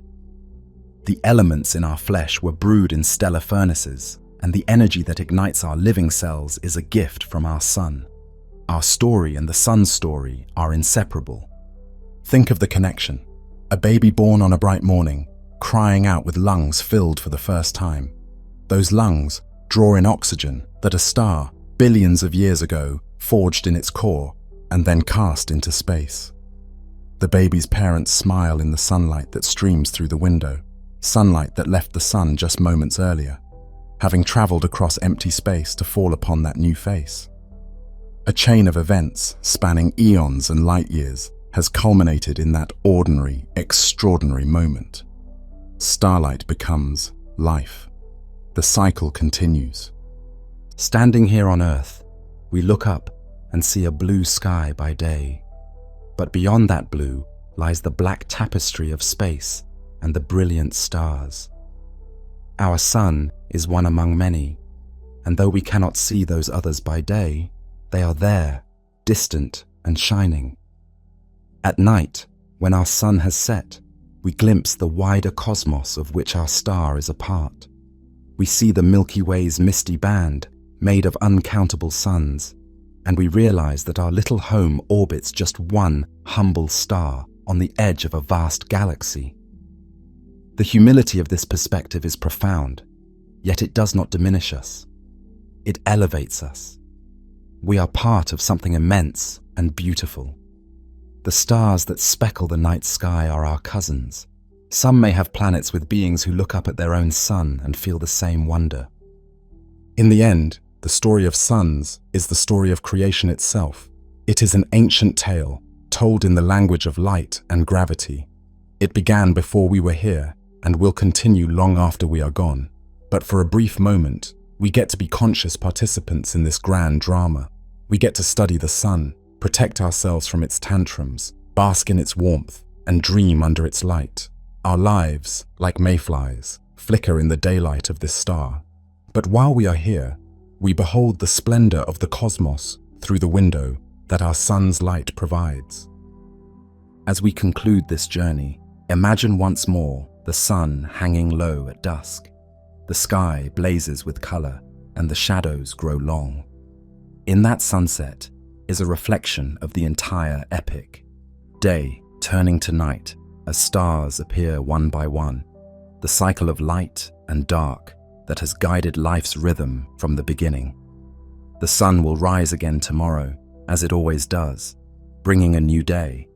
But even when it eventually rises no more, the legacy of its light will live on in everything it touched. We live on the brink of a star's fiery grace, taking our nourishment from its hand and daring to learn its secrets. We are small, but we are also a way for the universe to know itself. Matter that was once scattered across space, now gathered and alive, pondering the star that gave it life. In the dance of sunlight and shadow, we find meaning, comfort, and inspiration. Our sun connects us to the universe and to each other, a common star, binding all living things in a shared radiance. So when you next stand in daylight, feel that warmth and remember, you are heir to an ancient covenant between earth and sun. Every photon that touches you carries a message from that central fire, that life is precious and intertwined with the cosmos. Our world exists because a star shines. And in the atomic hearts of stars, in the silent roaring of their nuclear fires, in the gentle glow that crosses the void, the universe has found a way to nurture consciousness and wonder. This knowledge, this feeling, is humbling and uplifting all at once. The Saga of Suns is indeed a cosmic poem, forged in light, breath, and gravity. It is written across the heavens in the glow of nebulae and the ashes of supernovae, in the rising of each morning sun and the eternal glitter of the night. It is a poem we are part of, every one of us made of star stuff and sustained by starlight. In knowing this, we find not despair at our smallness, but gratitude and awe that we have the privilege to dance in the light of a star, and through that light, to glimpse the eternal cosmos. The word itself is like a soft whisper in the dark of night, inviting us to look up and wonder. Born from ancient Greek, it means order or ornament, the opposite of chaos, the adornment of the night sky. For as long as humans have had language, we have given a name to the grand scheme of everything. We have always stood under the starry vault, hearts beating with curiosity, minds aching to understand what it all means. In a silent desert or on a grassy hill, our ancestors gazed at the stars with awe. Tiny lights flickering in the vast darkness became stories, became gods and guides. Under that cosmic canopy, they felt small yet connected to something immense. They sensed in those pinpoints of light a pattern, a rhythm, seasons changing, moons waxing and waning, a cosmos moving with purpose. To say cosmos is to imply the universe is not a random scattering of matter, but a harmonious whole. Beyond the chaos of daily life lies a greater order we can barely fathom. When we whisper the word, we summon an ancient feeling, the awe of knowing we are part of a mysterious, breathing entirety. The cosmos has always beckoned us. It humbles us with its scale and age, yet it also comforts us with the idea that we belong to it. We have wondered if the twinkling lights had messages for us, if the sky was a story written in stars. Generation after generation, we pass down myths and measurements, trying to bring the heavens into human understanding. Through wonder and imagination, we wove ourselves into the fabric of the cosmos. Even now, in an age of bright cities and glowing screens, that old impulse remains. Go somewhere dark and clear and look up. The same Milky Way that dazed our ancestors arches overhead. In that band of light, millions of distant suns blurred together, we find both our history and our destiny. We feel the tug of an ancient question with each breath under the stars. What is all this? What does it mean that we live in a cosmos so vast and beautiful? From the earliest times, cosmos has meant more than just the physical universe. It carries a sense of profound order and connection. To reflect on the cosmos is to step beyond oneself, to see life on Earth as part of a larger story. It is to realize that the atoms in our bodies were born in stars, that our existence is tied to cosmic events beyond memory. It is to feel both tiny and tremendous, a fleeting moment, and an integral part of eternity. So let us meditate on that word and all it entails. Let us journey outward and backward, upward and inward. In this story of the cosmos, we will travel from ancient myths to modern science. We will seek patterns in the sky that guided our ancestors and follow the light of distant galaxies that reveal our cosmic origins. We will ponder forces unseen and marvel at galaxies strung like jewels on invisible threads. Through it all, we hold on to that childlike wonder that first taught us to say cosmos with reverence. Our voyage begins where it must, in the tales and dreams of those who first looked up and tried to understand. The cosmos has always been our mirror and our muse. In its vastness, we have found grand myths of creation, of gods and monsters, of order emerging from chaos. To truly know the cosmos, we start with the ancient stories written not on paper, but across the sky itself. The ancient cosmos. Before science, there were stories. In the cradle of civilization, human beings looked to the sky and saw a grand drama unfolding above. The cycle of night and day, the march of seasons, the wandering of planets among the stars. All these celestial motions cried out for explanation. And so our ancestors gave the cosmos a face, a script, a meaning. The ancient heavens became a mirror of life on Earth, a canvas on which they painted their hopes and fears. In ancient Egypt, each sunrise was not just a new day, but a victory of order over darkness. The sun was the god Ra, sailing across the sky in his brilliant boat. Every morning he was reborn in the east, bringing light and life. Every evening he descended into the underworld, battling forces of chaos to ensure the sun would rise again. To the Egyptians, the cosmos was upheld by these divine cycles. Ra's daily journey affirmed the rhythm of life, death, and renewal. The Nile would flood and recede, crops would grow and be harvested, just as surely as the sun would set and rise. Their myths gave cosmic meaning to earthly patterns, reassuring them that the universe was orderly and life-sustaining as long as the gods maintained balance. Far to the north, under Greek skies, people also sought cosmic order through myth. They imagined the night as a storybook opened overhead. Constellations were characters, a great hunter forever chasing a bull across the heavens, a hero carrying the weight of the sky on his shoulders, a queen enthroned among the stars. The Greeks looked up and saw legends. Orion with his shining belt of 3 stars, majestic and bold, the Great Bear lumbering around the North Pole, Andromeda chained to her stellar rock. Each constellation marked a tale of love or bravery or caution, a lesson twinkling from the firmament. Above all reigned Zeus, king of the gods, whose authority extended over both the sky and human affairs. The moving planets, the wanderers, were given names and personalities: fiery Ares, Mars; bright Aphrodite, Venus. By telling these tales, the Greeks found patterns in the stars, a cosmic order reflecting their own virtues and vices. The movement of the heavens hinted at divine plans. If Mars appeared red and bright, was Ares signaling war? If Venus rose in the evening, did Aphrodite bless lovers? In this ancient cosmos, the boundary between heaven and earth was thin, each influencing the other. Across the ocean in other lands, countless cultures wove their own cosmic tapestries. In old China, the night sky was envisioned as a celestial empire mirroring the earthly one.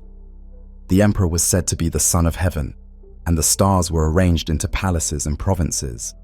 The Chinese sky was divided into constellations, forming a meticulous heavenly bureaucracy. A comet streaking through the sky might be interpreted as a wayward official or a portent of change in the kingdom.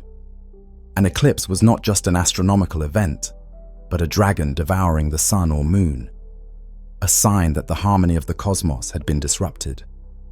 To restore balance, people gathered to beat drums and gongs, scaring the dragon away. When the sun returned, it reaffirmed the cosmic order and the emperor's mandate. Through such rituals and myths, the ancient Chinese made sense of celestial motions as reflections of moral and political order on Earth. In the Indian subcontinent, sages imagined a layered cosmos teeming with gods and avatars. The sky was the abode of deities riding the clouds.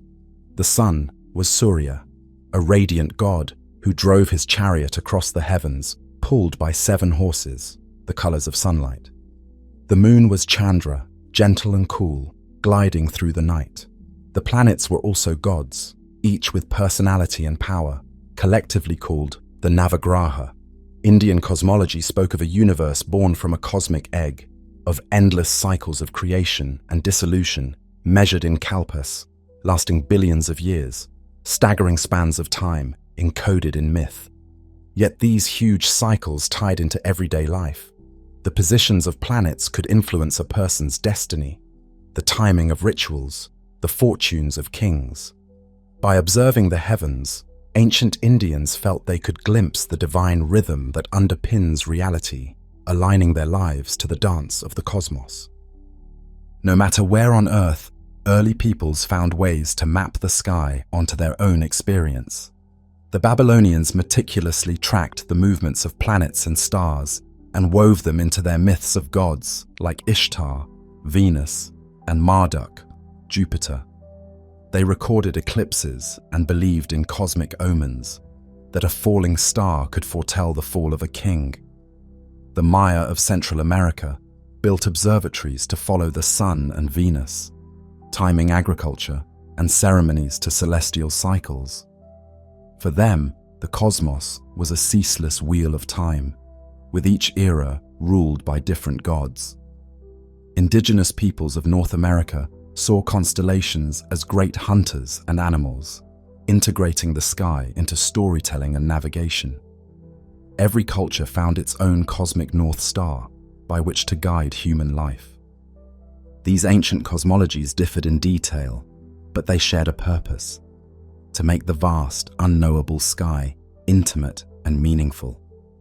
By projecting stories onto the stars, our ancestors found comfort and guidance. The cosmos became a grand clock and calendar, its motions providing a sense of predictability in an uncertain world.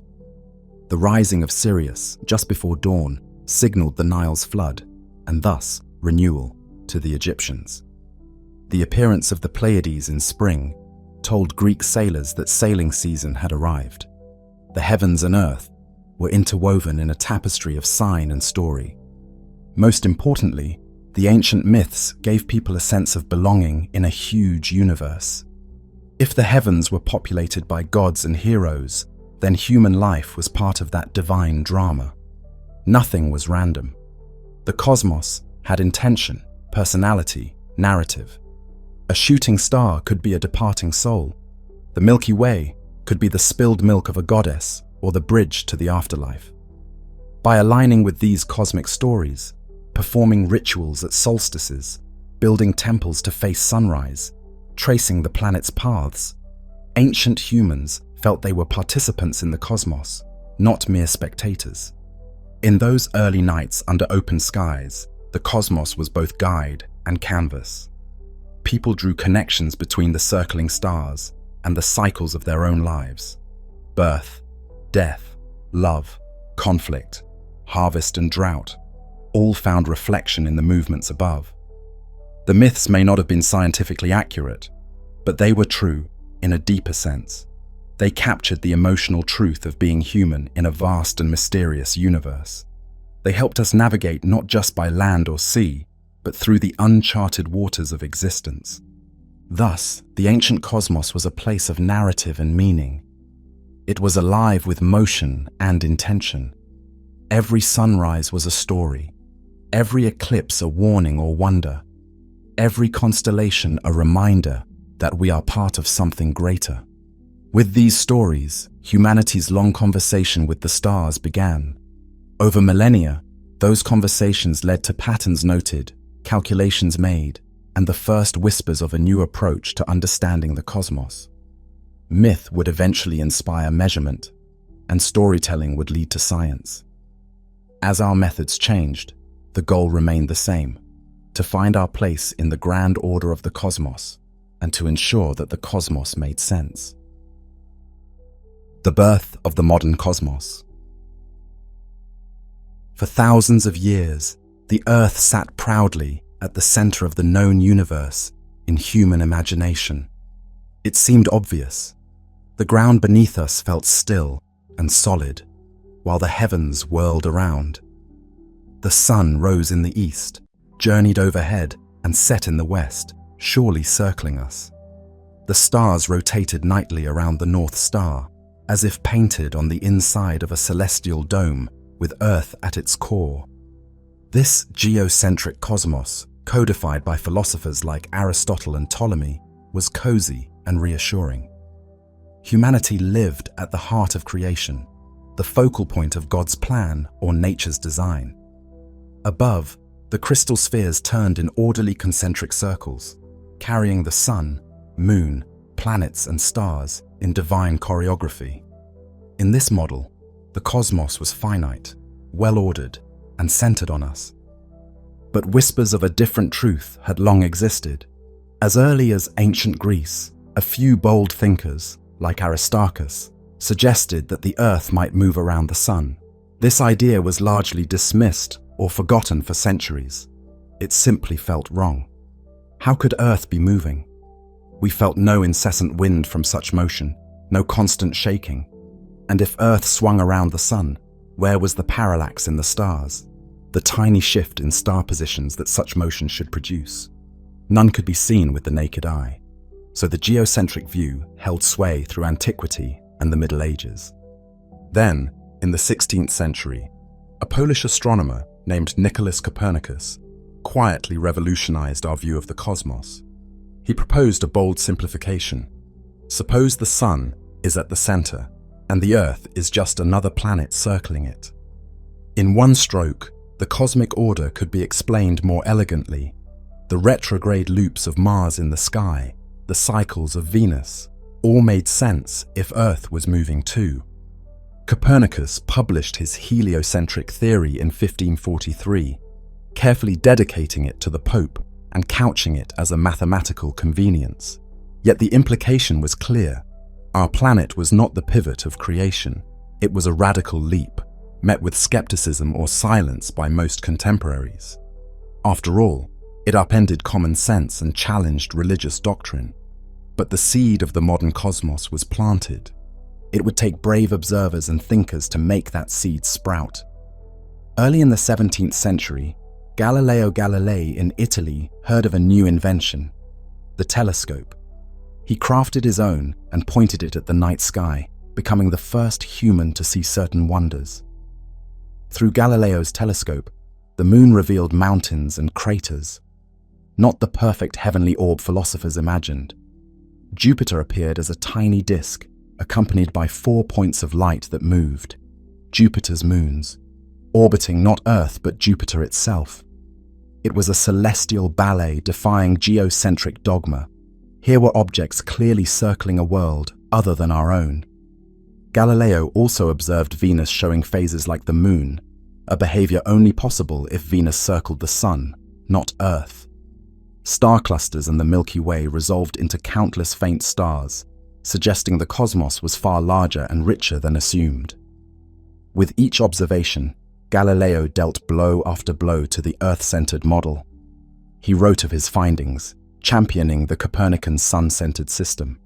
This earned him admiration among some and condemnation from others. The idea that Earth moved was still too great a heresy for many. Galileo famously faced the Roman Inquisition and was forced to recant. But the truth was out. Our world was not the fixed center. Earth was a planet in the heavens, one among several. With the heliocentric model gaining evidence, the cosmic stage expanded. Johannes Kepler refined the picture by discovering that planets travel in ellipses, not perfect circles, and speed up and slow down in their orbits according to precise laws. It was as if the cosmos had its own music, and Kepler had begun to hear its rhythm in the data. Shortly after, Isaac Newton in England provided the masterstroke. He formulated the law of universal gravitation, showing that the same force pulling an apple to the ground keeps the moon circling Earth and Earth circling the sun. In Newton's new universe, the celestial and terrestrial were unified.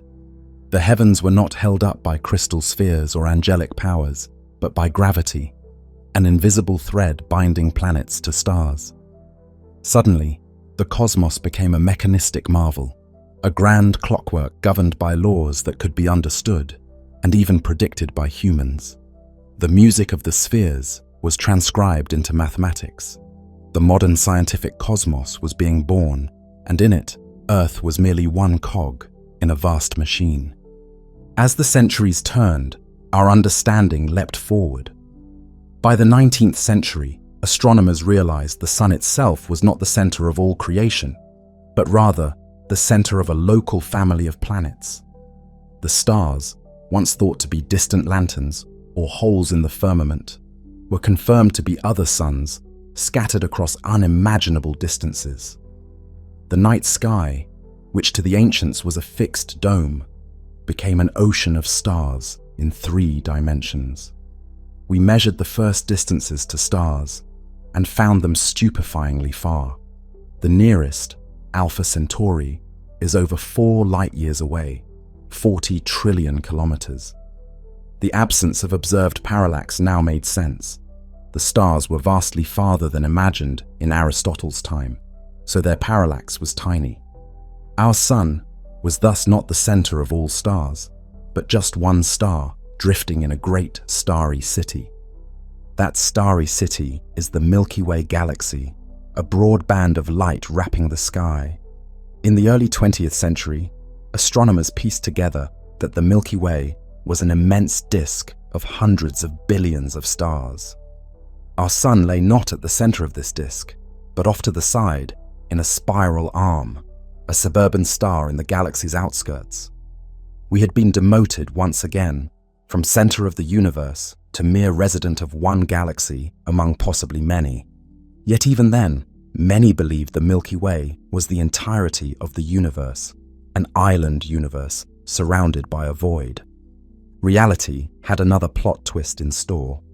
In 1920, astronomers Shapley and Curtis engaged in the great debate over the scale of the universe, arguing whether spiral nebulae, like Andromeda, were part of the Milky Way or distant galaxies of their own. This question was settled in the mid-1920s when Edwin Hubble, using the giant Mount Wilson telescope, observed stars in the Andromeda Nebula. He identified particular stars called Cepheid variables, whose blinking rhythm allowed him to calculate their distance. The result was staggering. Andromeda was far outside our Milky Way, a galaxy in its own right. In one announcement, Hubble shattered the confines of our known cosmos. The universe was vastly larger than we had imagined. The Milky Way was but one galaxy among billions spread throughout space. As if that weren't enough, Hubble soon discovered that these galaxies are flying apart from each other. Space itself is stretching. The spectra of distant galaxies were shifted toward the red, like the lowered pitch of a receding siren, indicating they were rushing away. The farther the galaxy, the faster it fled. It was as though the cosmic fabric were inflating, carrying galaxies apart like driftwood on a rising tide. The implication was profound. If you rewind this expansion, there was a time when everything was closer together, perhaps a moment when the entire universe was a single point. The static, eternal cosmos of old gave way to a cosmos with a dynamic history, a beginning, what we now call the Big Bang, and perhaps an end. Thus, in just a few centuries, our cosmic understanding transformed utterly. We went from a cozy Earth-centered bowl of stars to an immense, law-governed expanse where Earth is a moving planet, the Sun a modest star, the Milky Way one galaxy among a multitude, and the universe itself expanding and evolving. Each step was a blow to human vanity, but a boon to human knowledge. With each step, the cosmos grew grander and more mysterious, yet also more knowable through science. The modern cosmos was not built in a day. It emerged gradually as old theories shattered and new discoveries took their place. It required curiosity, courage, and the willingness to accept that our intuitions can be wrong, that reality may be far stranger and more magnificent than our ancestors ever dreamed. By embracing a sun-centered system, by mapping the Milky Way, by discovering galaxies beyond our own, humanity experienced a kind of cosmic rebirth. We shed ancient illusions and stepped into a wider universe, guided by observation and reason. And as the scale of the cosmos expanded, so did our sense of wonder. The night sky, once a fixed storybook of constellations, became an endless frontier. We now knew that when we gaze at the Milky Way, we peer into the heart of our galaxy, and when we spot the faint smudge of Andromeda, we behold a sister galaxy 2.5 million light-years away. The light entering our eyes left that galaxy before our species existed. The modern cosmos is vast, full of galaxies drifting in the darkness, all governed by the same natural laws. This was a cosmos that could be analyzed with telescopes and equations, but it still evoked awe. In fact, the more we discovered, the more profound and humbling the mystery became. Having found our true place, not the center, but part of a cosmic community of worlds, we were ready to explore what this newfound universe looked like. With minds freed from the confines of geocentrism, and with ever more powerful tools, we set out to observe the cosmos in all its glory. The next step of our journey would be to truly behold the universe with new eyes, to collect the ancient light of stars and galaxies, and from it, read the story of time itself. The observable cosmos. Armed with newfound knowledge and powerful eyes, humanity set out to truly see the cosmos. What had been mysterious points of light became tangible suns and galaxies through the lens of the telescope. Our curiosity, once limited by human sight, now leapt forward with each improvement in our instruments. The cosmos opened like a book under a magnifying glass, revealing detail upon detail written in light. We learned a startling fact. To observe the universe is to look back in time, for light takes time to travel. Consider the starlight reaching us tonight. The nearest star beyond our sun, Proxima Centauri, lies 4.24 light-years away. The light hitting our eyes from that star left it over 4 years ago, crossing trillions of kilometers of space before gently landing on our retina. We see Proxima Centauri not as it is now, but as it was 4 years in the past. And that's our nearest neighbor. Sirius, the brightest nighttime star, shines 8.6 light-years away. We see it as it was about when the last decade began. The North Star, Polaris, is 433 light-years distant, so the light-guiding sailors tonight set off around the time Galileo first pointed a telescope skyward. With every step up in distance, we peer further back in time. The Andromeda Galaxy, faintly visible as a smudge, is over 2 million light-years away. When its light began its journey, early hominins on Earth were chipping stone tools. This realization transformed the night sky into a kind of cosmic history book. Telescopes became our time machines, collecting ancient photons that have been traveling for eons. By capturing this light and studying it, we decode stories from long ago and far away. The color and brightness of a star's light tells us its composition and temperature. The Doppler shift of a galaxy's light reveals its motion through space. When we see the glittering band of the Milky Way, we now understand it as the combined glow of billions of stars, many whose light has traveled tens of thousands of years to reach us. To look out is to look back. As telescopes grew in size and sophistication, the depths of the observable cosmos unfolded. In the 19th century, astronomers with new refractors and reflectors saw that some fuzzy patches of light, nebulae, had spiral shapes. They suspected these might be island universes, galaxies outside our own, later confirmed by Hubble. Each advance in observational power was like opening a new window in our cosmic house, offering a view further into space, and thus further into the past. In the 20th century, we launched telescopes above the blurring veil of Earth's atmosphere. The Hubble Space Telescope, deployed in 1990, proved transformative. Free from atmospheric distortion, Hubble could stare deeper into space than any instrument before. In 1995, astronomers did a daring experiment. They pointed Hubble at a seemingly empty, dark patch of sky near the Big Dipper, where no known stars or galaxies were visible, a speck of sky no bigger than a grain of sand held at arm's length. They let Hubble's camera soak in light for 10 straight days. What came back was a revelation: the now famous Hubble Deep Field image. Far from empty, that little patch of darkness was overflowing with nearly 3,000 galaxies, of all shapes, sizes, and colors, each a swarm of billions of stars. Some were relatively nearby, but many were incredibly distant, their light having traveled for billions of years.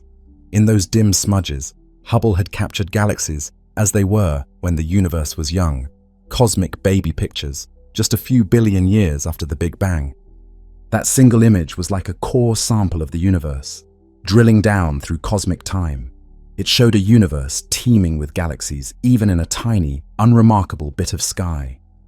Later, Hubble gazed even longer and deeper, producing the ultra-deep field in 2004, and then the extreme deep field in 2012, revealing galaxies more than 13 billion years in the past, when the first galaxies were just emerging.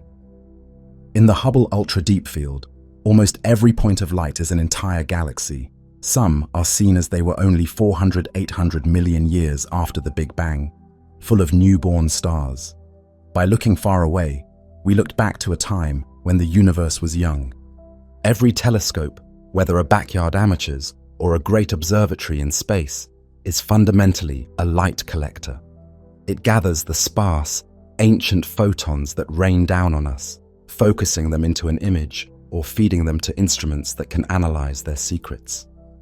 Through visible light telescopes, we see stars and galaxies as our eyes would, only fainter and farther.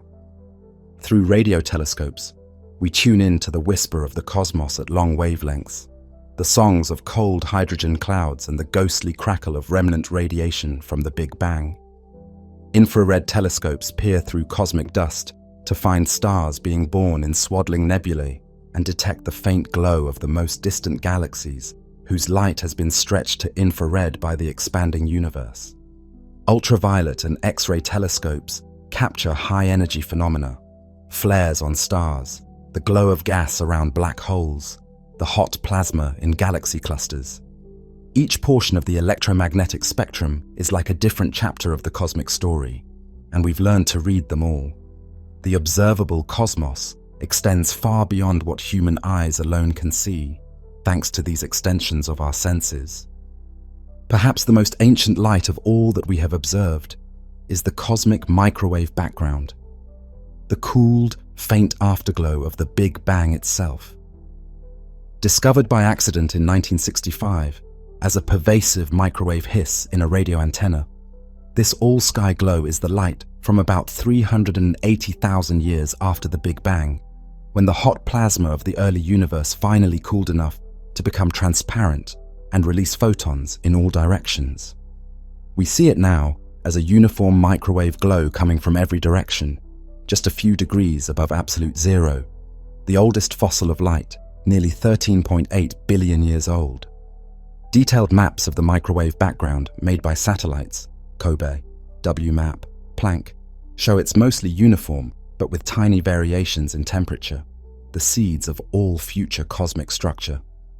This is literally a baby picture of the universe, long before stars or galaxies existed. It's a reminder that our telescopes have pushed our vision to its limit. We can nearly see the Big Bang itself. Within the observable cosmos, we have catalogued wonders beyond count. We've seen star clusters with hundreds of thousands of suns, nebulae that are stellar nurseries sculpted by winds and radiation, galaxies colliding and merging in dances that last hundreds of millions of years. We have detected planets around other stars by the subtle dimming of starlight or the wobble of spectral lines.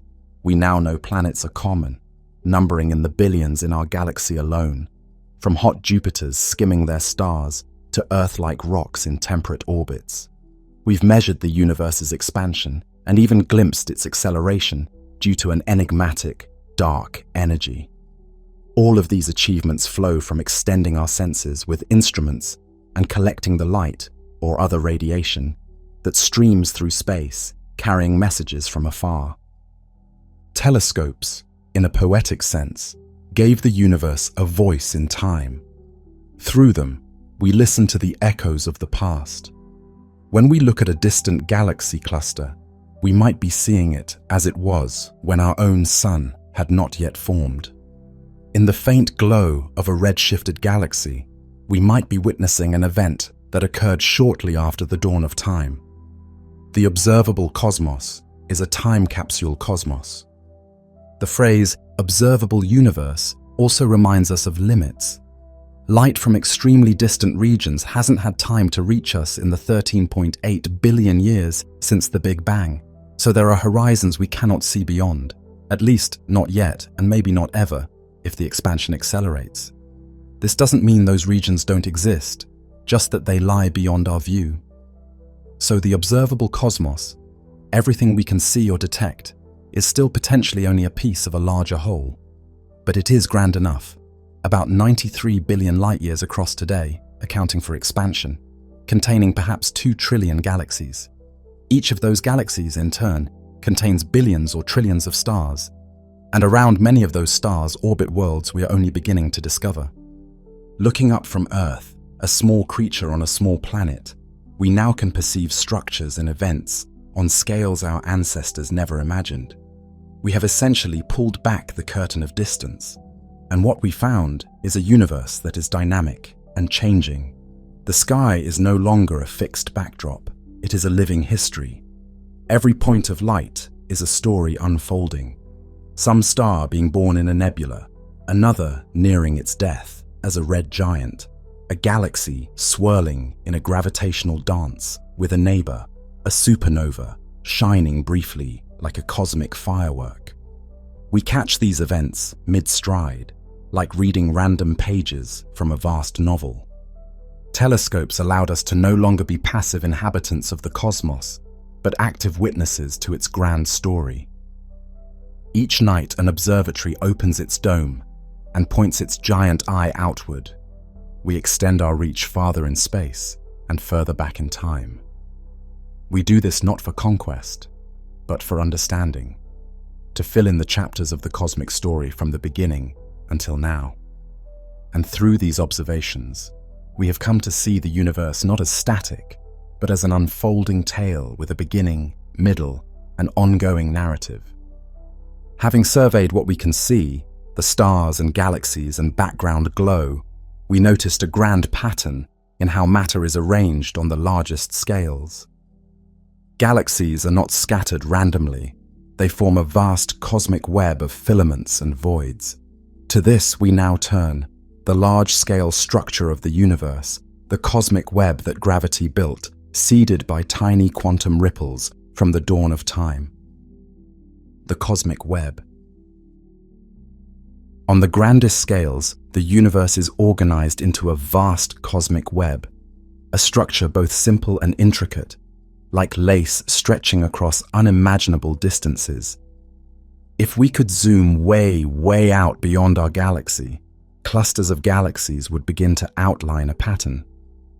Galaxies are not evenly sprinkled through space, but collected in filaments, sheets, and dense knots, clusters, with huge voids between them where few galaxies reside.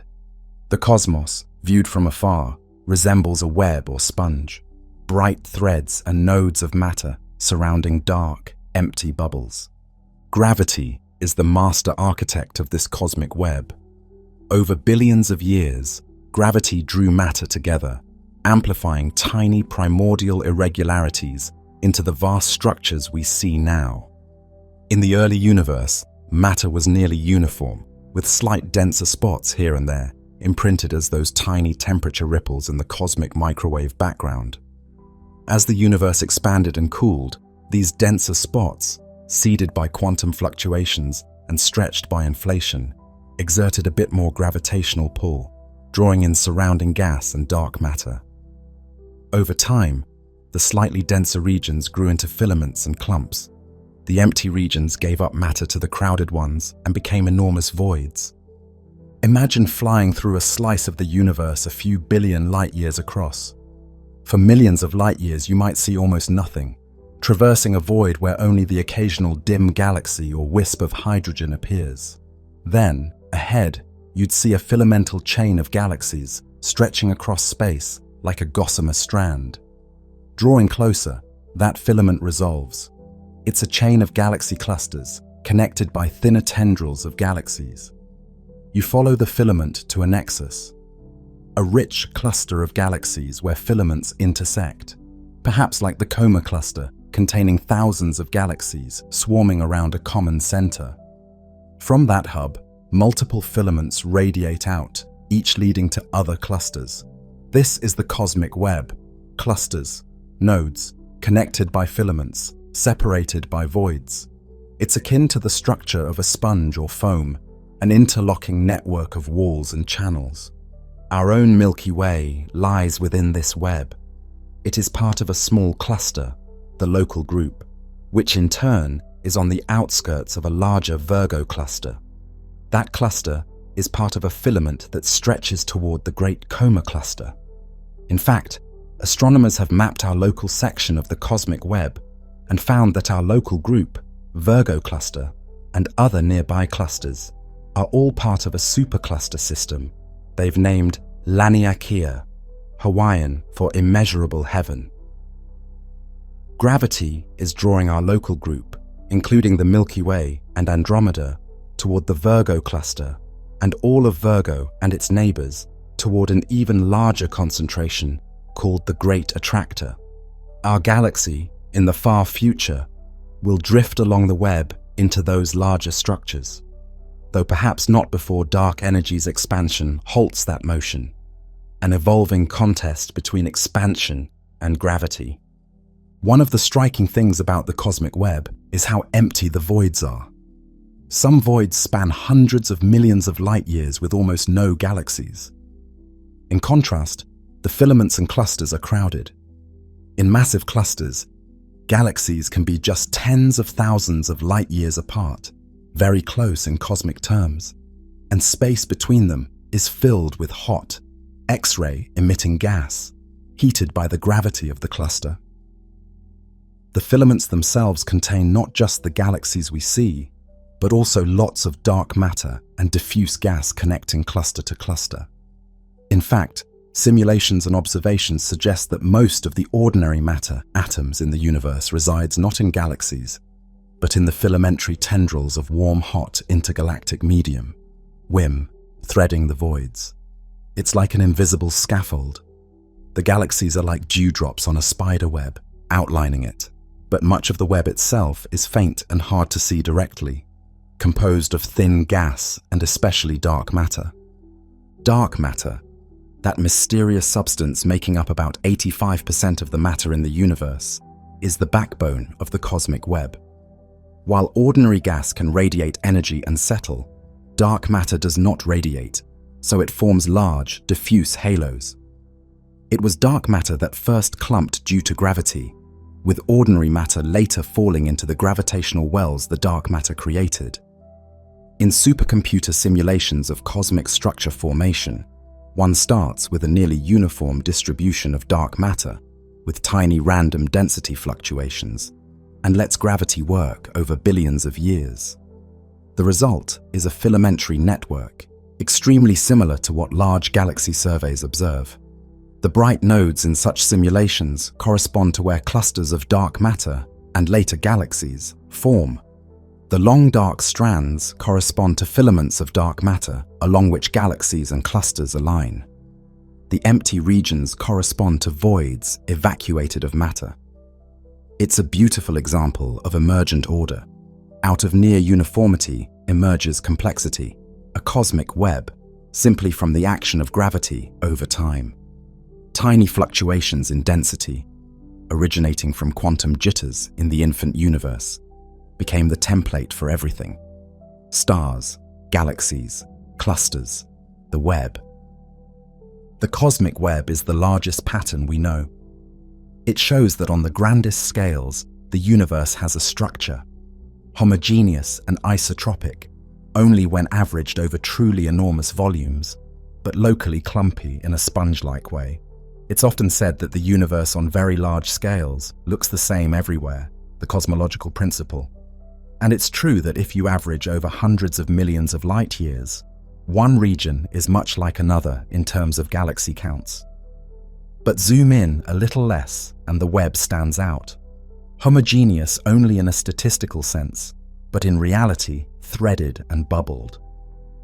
It's intriguing to note parallels between the cosmic web and other networks. The distribution of matter in the universe, as revealed by galaxy surveys like the Sloan Digital Sky Survey, bears a resemblance to the neural networks in brains, or the large-scale structure of the internet. Hubs and spokes, clustering of connections. This might just be a coincidence of pattern. Nature finds similar solutions to connectivity problems, or possibly a hint of deep universal principles of self-organization.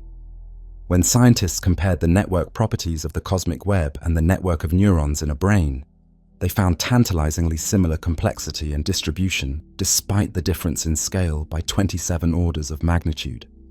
It's a reminder that simple laws, like gravity's inverse square attraction and expansion of space, can create intricate structures mirrored elsewhere in nature. Crucially, the cosmic web is not static. It's still evolving. Over time, gravity will continue pulling matter along filaments into clusters.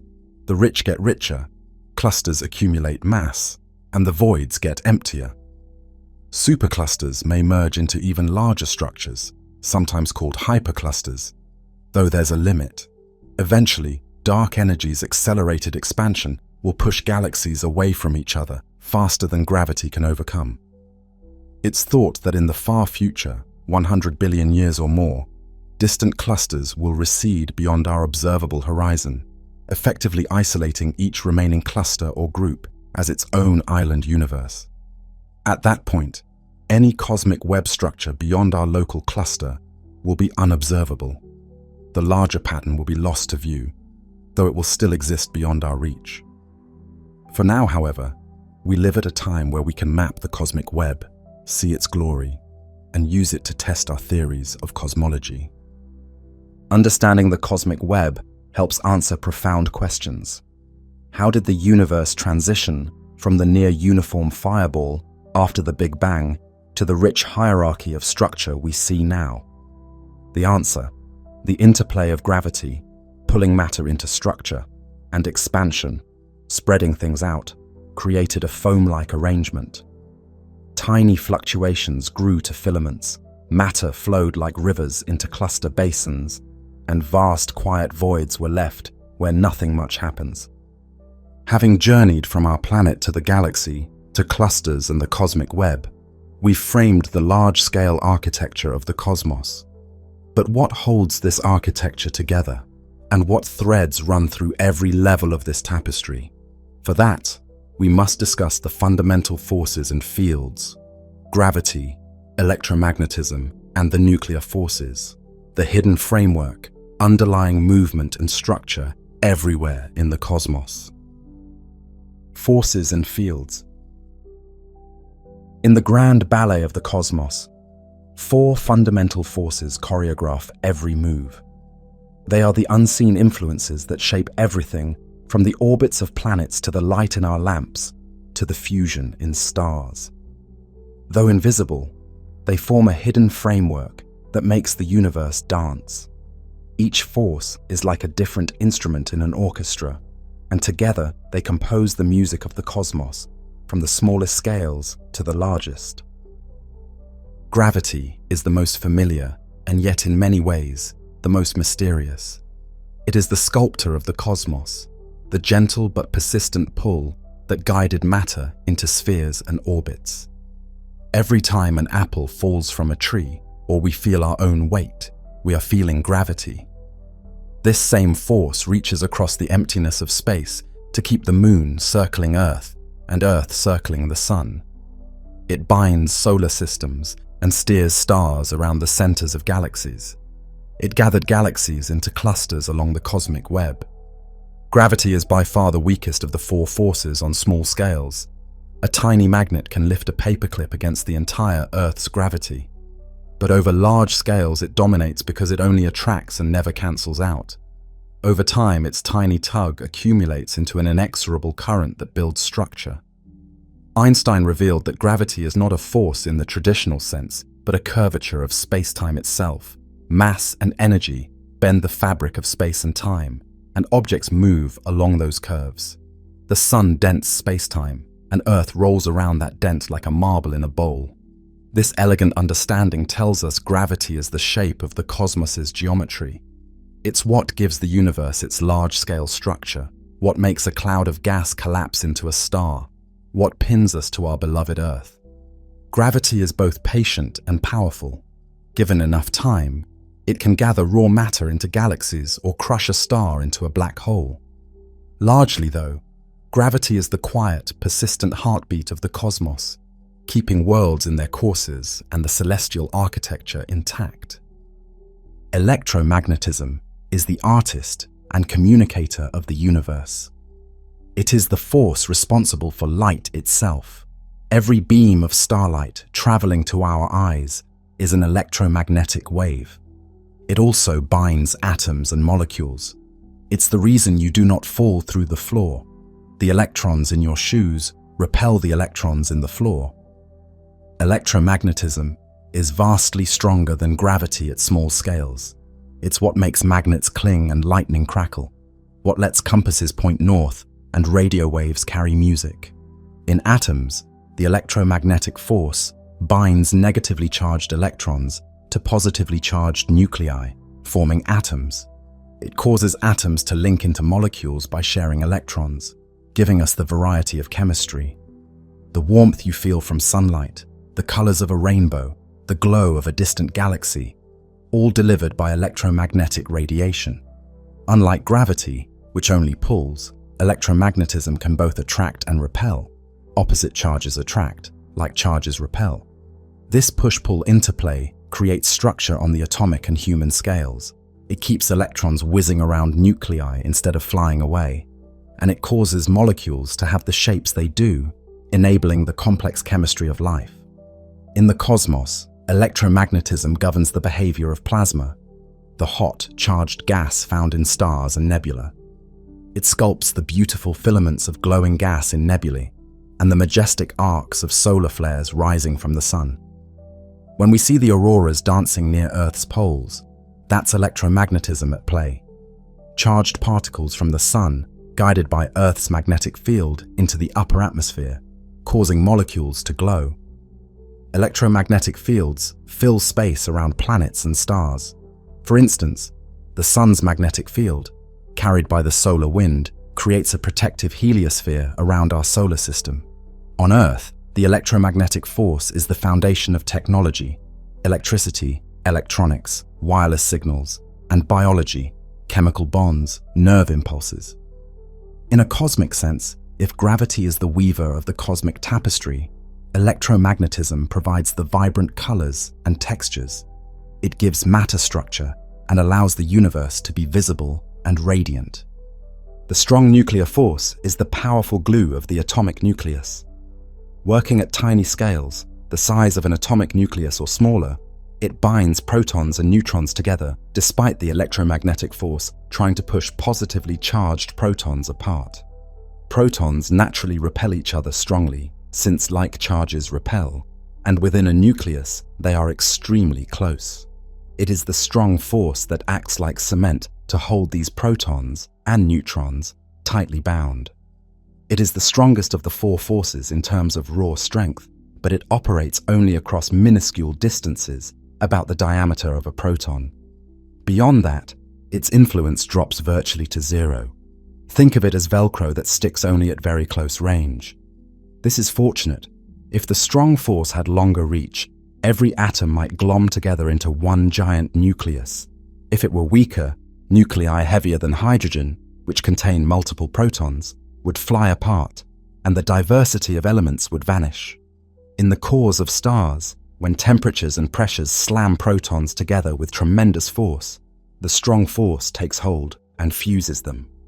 Hydrogen nuclei merge into helium, releasing tremendous energy.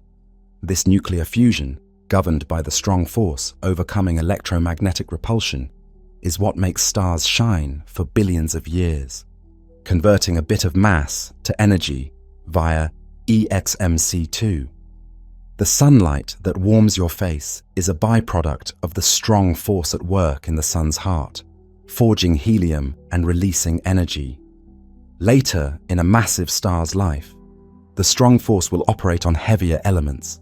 Carbon fuses into heavier elements all the way up to iron.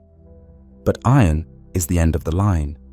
Fusing iron doesn't yield energy, so in the final moments of a massive star, when its core is iron, the outward pressure stops and gravity causes collapse. The core implodes until the strong force between nucleons, protons, neutrons, and quantum pressures of neutrons say no further, either halting collapse and producing a neutron star, or if the star is massive enough, even the strong force yields and a black hole forms. In either case, the star's outer layers explode in a supernova, scattering heavy elements into space. The strong force in those violent moments forged all elements heavier than iron, gold, uranium, etc., which seed future stars and planets. Thus, the strong force is the creator of elements. It stitched the carbon in your cells, the oxygen in your water, the iron in your blood. Aptly named, it is stronger than electromagnetism at short range, for it must be to bind the nucleus. But outside the nucleus, we never directly sense it. It's confined to the tiny atomic realm. It's the secret fire at the center of matter, unleashed only in rare moments like inside a star or a nuclear reactor or bomb. Without the strong force, atoms beyond hydrogen wouldn't hold together, and the cosmos would be a featureless fog of particles. With it, the richness of atomic matter exists. The weak nuclear force is the most subtle and elusive of the four. It operates within atomic nuclei as well, responsible for certain kinds of nuclear transformations. In particular, it governs radioactive decay and the conversion of one type of particle into another. The weak force is the force of change. Where the strong force holds nuclei together, the weak force lets them transmute. For example, the weak force can turn a neutron into a proton, an electron, and an antineutrino. This is beta decay. This happens in naturally radioactive elements, like a carbon-14 atom decaying into nitrogen-14, emitting an electron. It also happens in the sun. In the proton-proton fusion chain, two protons fuse, and one must turn into a neutron via the weak interaction, allowing them to form deuterium, heavy hydrogen. Without that step, the sun's primary fusion cycle would stall. Thus the weak force, though feeble, is crucial. It lights the stars by enabling fusion and shapes the decay of heavy elements that heat Earth's interior. Radioactive decays of uranium, thorium, potassium contribute to Earth's geothermal heat, driving plate tectonics and volcanoes. The weak force has an incredibly short range, even shorter than the strong force, and is aptly named. It's far weaker than electromagnetism and strong force, stronger than gravity on subatomic scales, but gravity is irrelevant there. We typically notice the weak force only through radioactive decays or in high-energy particle physics experiments. It's carried by heavy W and Z bosons. It doesn't create binding structures. Instead, it allows particles to change identity. It is unique in that it can change a quark's flavor, turning a down quark to an up quark or vice versa, which is how a neutron becomes a proton. We rarely sense the weak force in daily life. It's a behind-the-scenes presence, but it's essential for the evolving cosmos.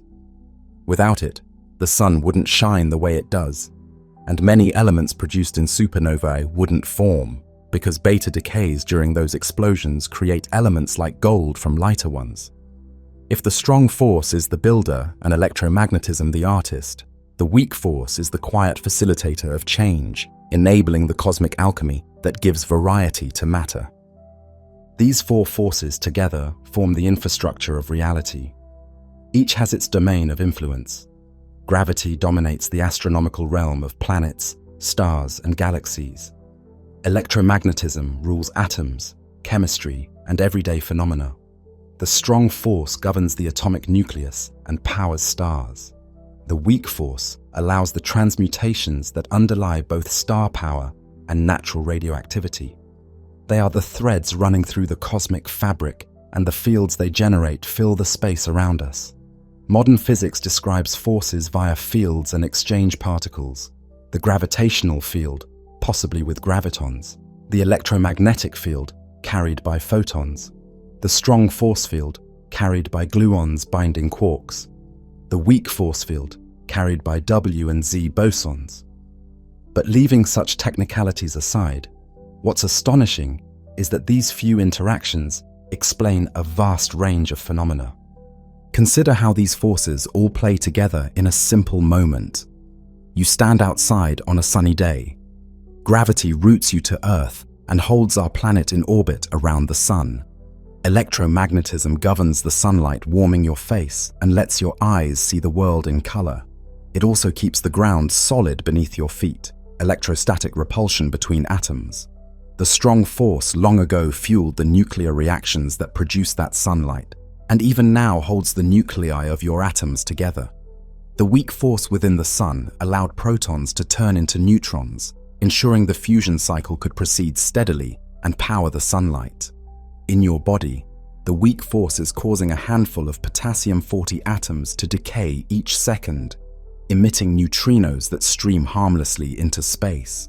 In that one moment, all four forces are at work seamlessly, and you remain blissfully unaware, simply enjoying the warmth. Throughout cosmic history, these forces guided the formation of structure and the dynamics of change. Gravity drew together the cosmic web and formed stars and galaxies. Electromagnetism made those stars shine and binds atoms into molecules, leading to planets and life. Within stars, the strong and weak forces together forge new elements, which are then spread by supernovae to seed planets and life. We often call them forces of nature, but one might also call them cosmic rules or fundamental interactions, the basic ways pieces of the universe interact.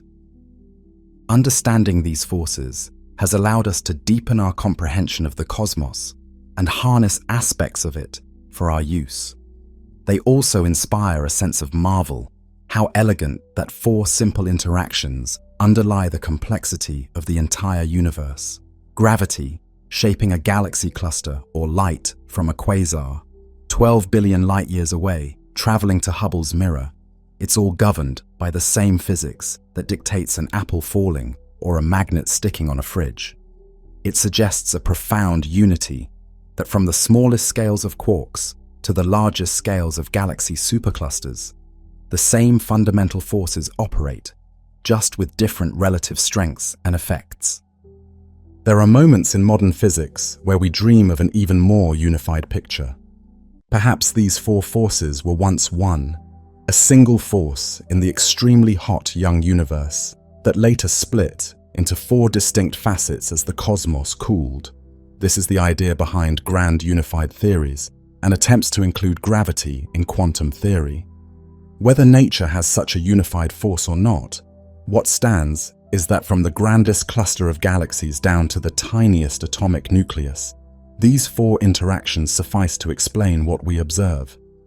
When you watch the stars at night, their light reaching you is an interplay of gravity, holding those stars together, and electromagnetism, bringing their light to your eyes, and even quantum effects of atoms, allowed by electromagnetic and strong forces. These forces are the invisible poetry of the cosmos. They make the silent emptiness of space a dynamic arena. Through them, a universe that could have been chaos becomes a symphony of structure and motion. As we understand these forces, we appreciate the finely tuned balance that allows complexity to emerge. With gravity alone, matter would clump infinitely, or not form structure if universe expands too fast. Without gravity, no stars or planets would gather. Without electromagnetism, no atoms or light. Without strong force, no nuclei beyond hydrogen.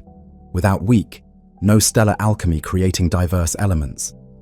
Our cosmos manages to have them all in just the right mix to give rise to the rich tapestry we see, including us, observers who can reflect on it. Armed with knowledge of the forces, we can now tell the stories governed by them. The deep time tales of stars and galaxies, their births and deaths. These will be our next focus, to see how the cosmos changes over time, how stars live and die, how galaxies evolve, and what fate awaits the universe. Time is the stage on which the forces play, and entropy, the tendency toward disorder, provides an arrow to that time. Let us now unfold the saga of deep time, witnessing the life cycles of stars and the evolving cosmos, told not in equations, but in emotions, as we connect to these distant events that ultimately made our own existence possible. Deep time. In the vast ocean of time, stars are born and die like living things. Galaxies grow and change, and even black holes have life stories. To truly grasp the enormity of cosmic history, we must step outside the human sense of time and enter epochs that dwarf our imagination.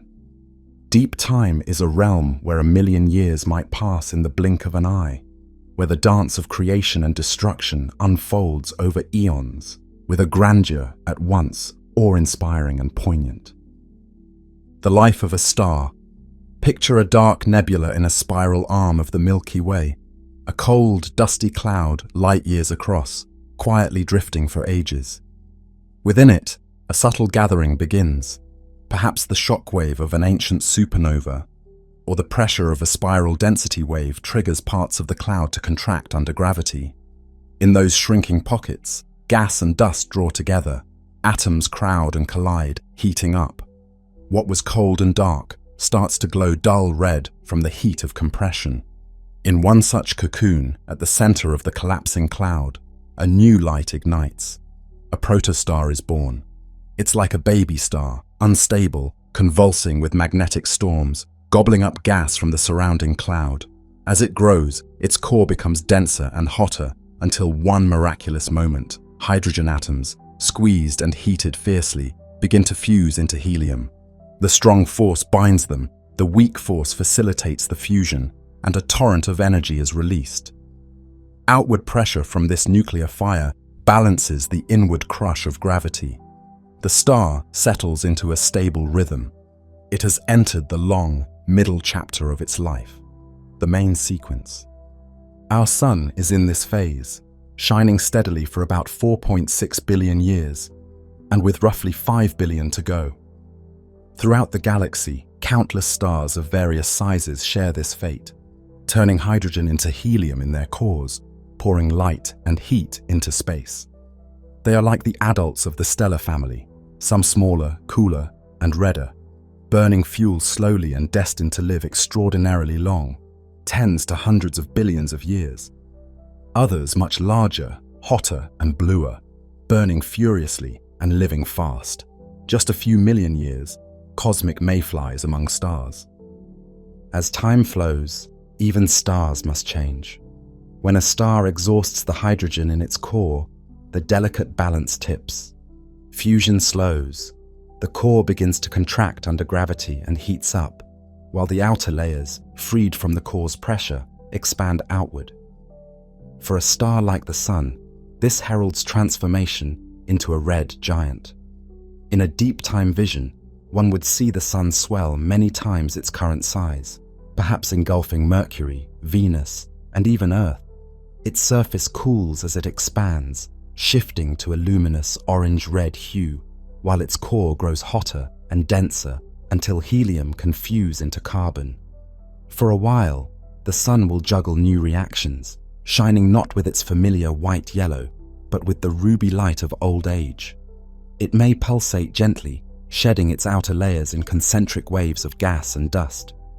In its final breaths, it will cast off those layers entirely, creating a glowing planetary nebula, an expanding shell of gas lit by the hot, exposed core at the center. That core, no longer supported by fusion, will settle into a white dwarf, a hot, dense ember, roughly the size of Earth, but with most of the Sun's mass, slowly cooling over billions of years. The nebula will disperse into the interstellar medium, seeding space with elements the Sun forged, carbon, nitrogen, and more, gifts to the galaxy for future stars and planets. The white dwarf will fade from white to yellow to orange to red to black over trillions of years, a cinder in the darkness. Unless perhaps someday it flares again by accreting matter from a neighbor, as in a nova or supernova, if it had a companion. Such is the quiet finale for a medium star like the Sun. For stars much more massive than the Sun, the end is far more spectacular and violent. These titans, over about 8 solar masses, burn their fuel at a frantic rate, living only a few million years. They blaze hot and blue-white, and after fusing hydrogen to helium in their core, they proceed to fuse helium into carbon and oxygen, then heavier elements in layered shells, neon, magnesium, silicon, all the way to iron. Iron is a dead end. Fusing iron consumes energy instead of releasing it. So a massive star builds up an iron core like ash from a fire. Once the core is largely iron and grows to about 1.4 solar masses, it can no longer support itself against gravity. Thermal pressure and electron degeneracy pressure fail. In literally seconds, the core collapses. Protons and electrons mash together into neutrons, releasing a flood of neutrinos. The core implodes until neutron degeneracy and repulsive nuclear forces halt the collapse abruptly, and then it rebounds. This rebound, aided by neutrino pressure, launches a shockwave outward. The star's outer layers are blown off in one of nature's most cataclysmic events. A supernova explosion, briefly outshining all the billions of other stars in its galaxy.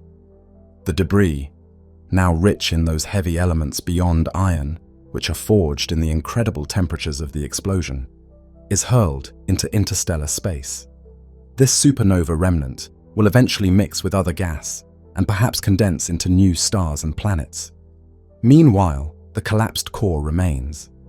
If the star's initial mass was moderately high, say 8 to 20 solar masses, the core becomes a neutron star, an object of mind-boggling density, about the size of a city, but with more mass than the Sun, composed mostly of neutrons. It spins rapidly. A newborn neutron star might rotate dozens of times per second, and has a powerful magnetic field, often becoming a pulsar that beams radiation like a lighthouse. If the star was extremely massive, the core collapse overwhelms even neutron degeneracy. No known force can withstand the gravity, and it continues collapsing into a black hole, a region of space-time from which nothing can escape. In either case, something remarkable happens. A once brilliant star ends in a tiny, dark remnant. If a neutron star or black hole is in a binary system, it might later accrete matter and produce X-ray emissions or further explosions, novae, X-ray bursts, etc. This cycle of stellar birth, life, and death is the heartbeat of cosmic evolution. Stars are not eternal. They are born, they mature, they grow old, and they die, often in a way that seeds the next generation.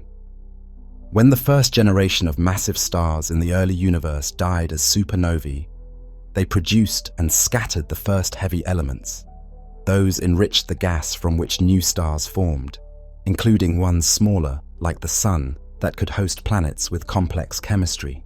Indeed, our solar system formed about 4.6 billion years ago from a cloud seeded by earlier stars' deaths, evidenced by radioactive isotopes in meteorites that are products of supernova explosions. Thus, we live in a universe where death begets new life. Supernovae create the raw material for planets and life. Even the gentle expulsion of a red giant's envelope, forming a planetary nebula, returns material to space that can be recycled. Carl Sagan's famous line, "We are made of star stuff," speaks literally true. The carbon in our proteins, the calcium in our bones, the iron in our blood, were all forged in stellar furnaces and spread by stellar deaths. Deep time connects to our very being. The evolution of galaxies. Stars live within galaxies, and galaxies themselves change over cosmic time.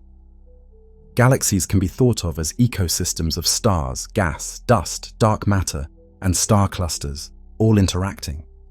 Over billions of years, galaxies grow and transform, often through mergers with other galaxies. The early universe likely had many smaller protogalaxies that gradually coalesced into the large galaxies we see today. The Milky Way, for example, has consumed several smaller galaxies in its history, and continues to do so. We see streams of stars in our halo that are remnants of devoured dwarf galaxies. Spiral galaxies like ours likely formed when smaller gas-rich pieces merged, and the combined rotation settled into a disk. Galaxies evolve from one form to another.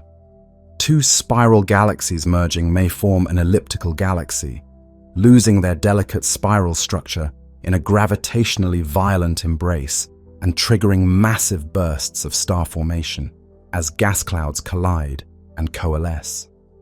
Over time, ellipticals, which have little cold gas left after such bursts, become dominated by older, redder stars and have less ongoing star formation. Spirals, if left relatively unperturbed, can keep forming stars as they draw gas inward or accrete from their surroundings, but they too can run low on fuel. Our Milky Way is fated in about 4 to 5 billion years to merge with the Andromeda Galaxy, which is currently about 2.5 million light-years away and closing in at 110 km. Despite the enormous number of stars in each galaxy, hundreds of billions, individual stellar collisions are very unlikely due to vast interstellar spaces. However, the gravitational interaction will distort both galaxies dramatically. Over a few billion years, the two will likely settle into a single larger elliptical galaxy, sometimes dubbed Milkomeda. Simulations show their beautiful spiral arms will be thrown into chaotic streams. A burst of star formation may occur as gas clouds slam together. Ultimately, a more spheroidal distribution of stars will result. For any creatures alive then, perhaps far descendants of humanity or other intelligences, the night sky will transform. At first, Andromeda grows larger, then the sky fills with a blaze of new star formation and tidal tails of stars, and eventually it settles to a hazy glow of an elliptical galaxy filling the sky. The Sun, by then a red giant or white dwarf, will find itself in a vastly altered cosmic neighborhood. Galaxies also evolve internally. Young galaxies, in the early universe, were often clumpy and irregular, forming stars at high rates. The peak of star formation in the cosmos was around 3 to 4 billion years after the Big Bang. Since then, star formation has generally declined as the big galaxies used up much of their readily available gas. Today, many large galaxies, especially ellipticals, are red and dead, forming few new stars, populated mainly by the aging population born in earlier epochs. Spirals like the Milky Way still form stars, but at a moderate pace. The Milky Way turns about 1 solar mass of gas into new stars per year. Small dwarf galaxies, especially if isolated, may still be forming stars slowly or have spurts of activity when when tidal interactions occur. Galaxies can also lose gas. In clusters, where dozens to thousands of galaxies reside, a small galaxy, speeding through the hot intracluster medium, can have its gas stripped, like a breeze blowing leaves off a moving car, a process called ram pressure stripping. This leaves it without fuel for new stars, turning a blue spiral into a reddish gas-poor one. Or a galaxy might have its gas consumed by rapid starbursts, or sucked into a central black hole's accretion disk, active galactic nucleus, again quenching star formation. We observe many cluster galaxies that have this quenched appearance. Speaking of black holes, nearly every large galaxy has a supermassive black hole at its center, with masses from millions to billions of suns. In youth, when gas was abundant, these black holes likely powered quasars and active nuclei, sometimes expelling jets and winds that influenced their host galaxies. The interplay between central black holes and galaxy evolution is an area of active research. These black holes might help regulate star formation by heating or expelling gas, a kind of feedback. Thus, galaxies change both from external events, collisions, interactions, and internal dynamics, using up or losing gas, the effects of supernova and black hole feedback. Over deep time, the population of galaxies shifts. Fewer spirals exist now than in the past. Some have merged into ellipticals, and more ellipticals and lenticulars, disk galaxies without much gas or spiral structure, populate clusters. In the far future, as mentioned, accelerating expansion will isolate groups of galaxies.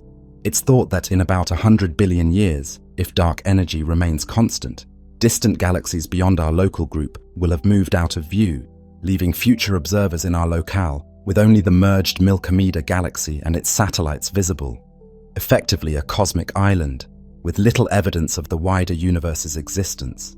They would see an apparent static cosmos of one galaxy, unaware of the greater cosmic web that we now behold. Black holes and the long future. Among the remnants of deep time, black holes stand as perhaps the most enigmatic. A star leaves behind a neutron star or black hole. Galaxies have supermassive black holes at their cores. Over extremely long times, black holes may become the dominant living things as stars burn out. A typical stellar black hole, tens of solar masses, will persist far, far longer than the current age of the universe.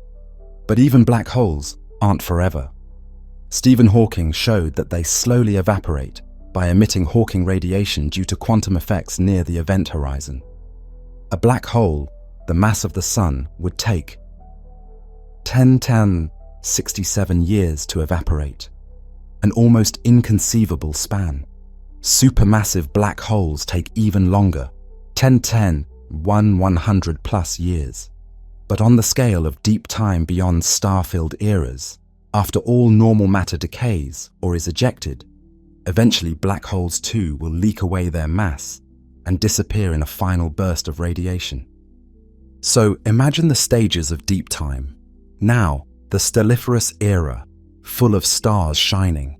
In about 100 trillion years, the last stars, likely low-mass red dwarfs and white dwarfs cooling into black dwarfs, will fade, the end of the era of starlight.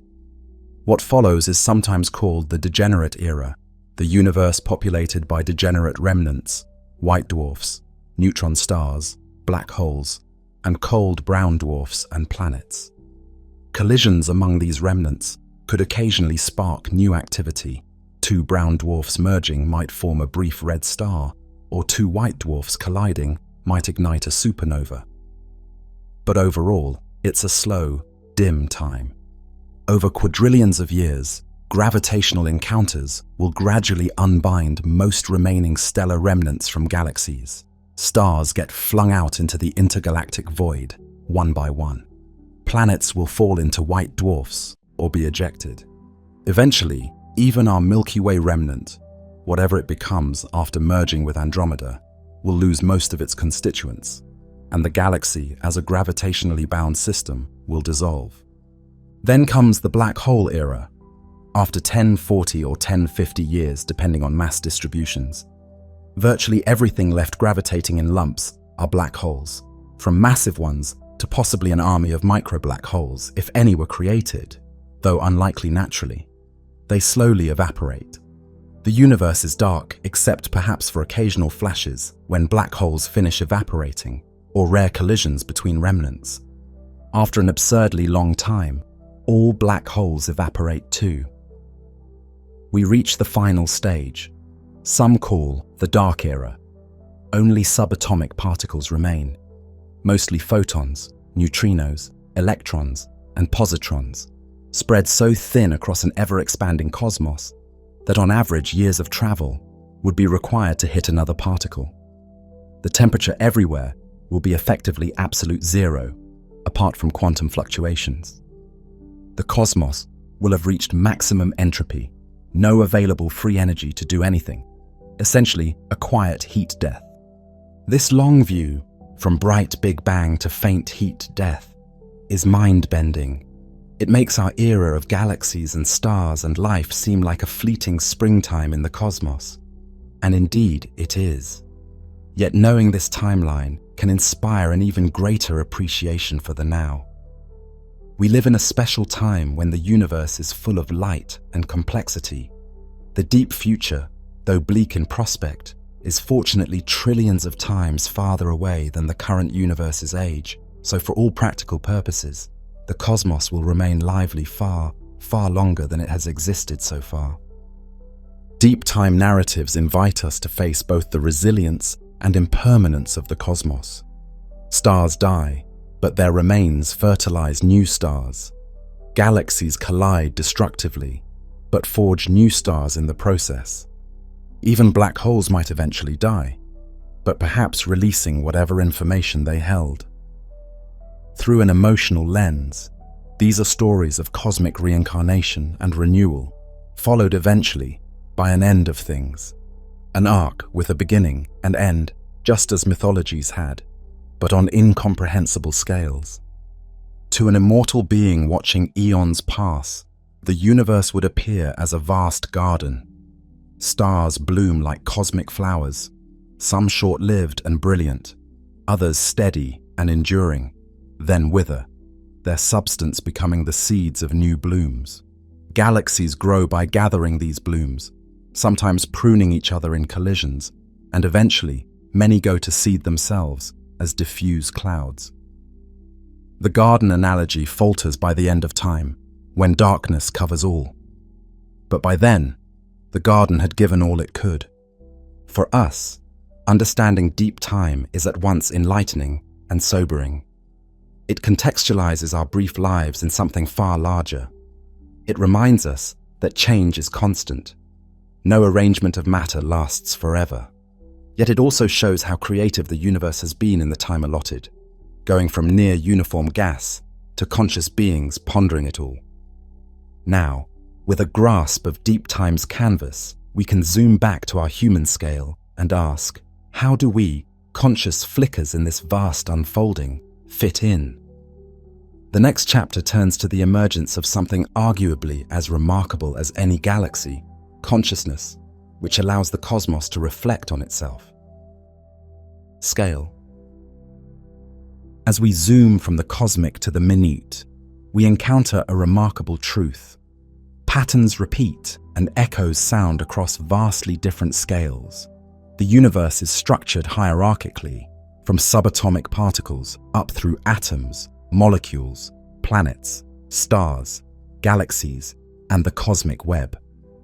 And while each layer has its unique phenomena, sometimes the small and large reflect each other in surprising ways.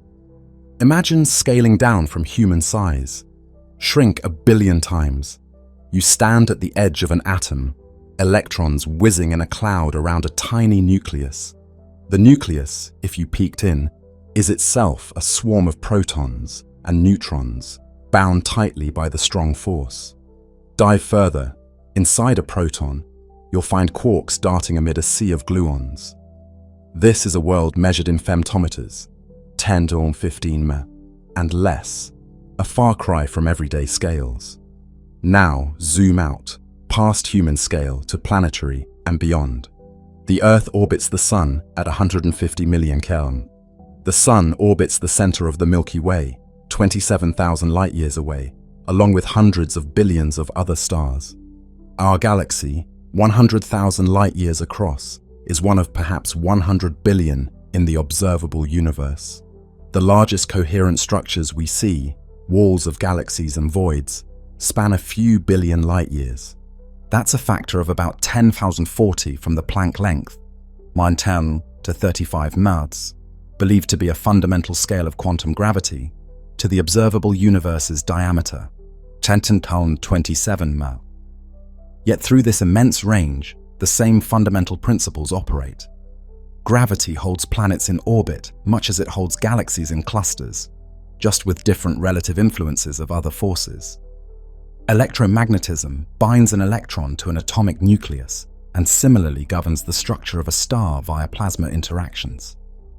The forces of nature are scale-blind. They work everywhere, with only their effects modulated by environment. The small and the large often mirror each other.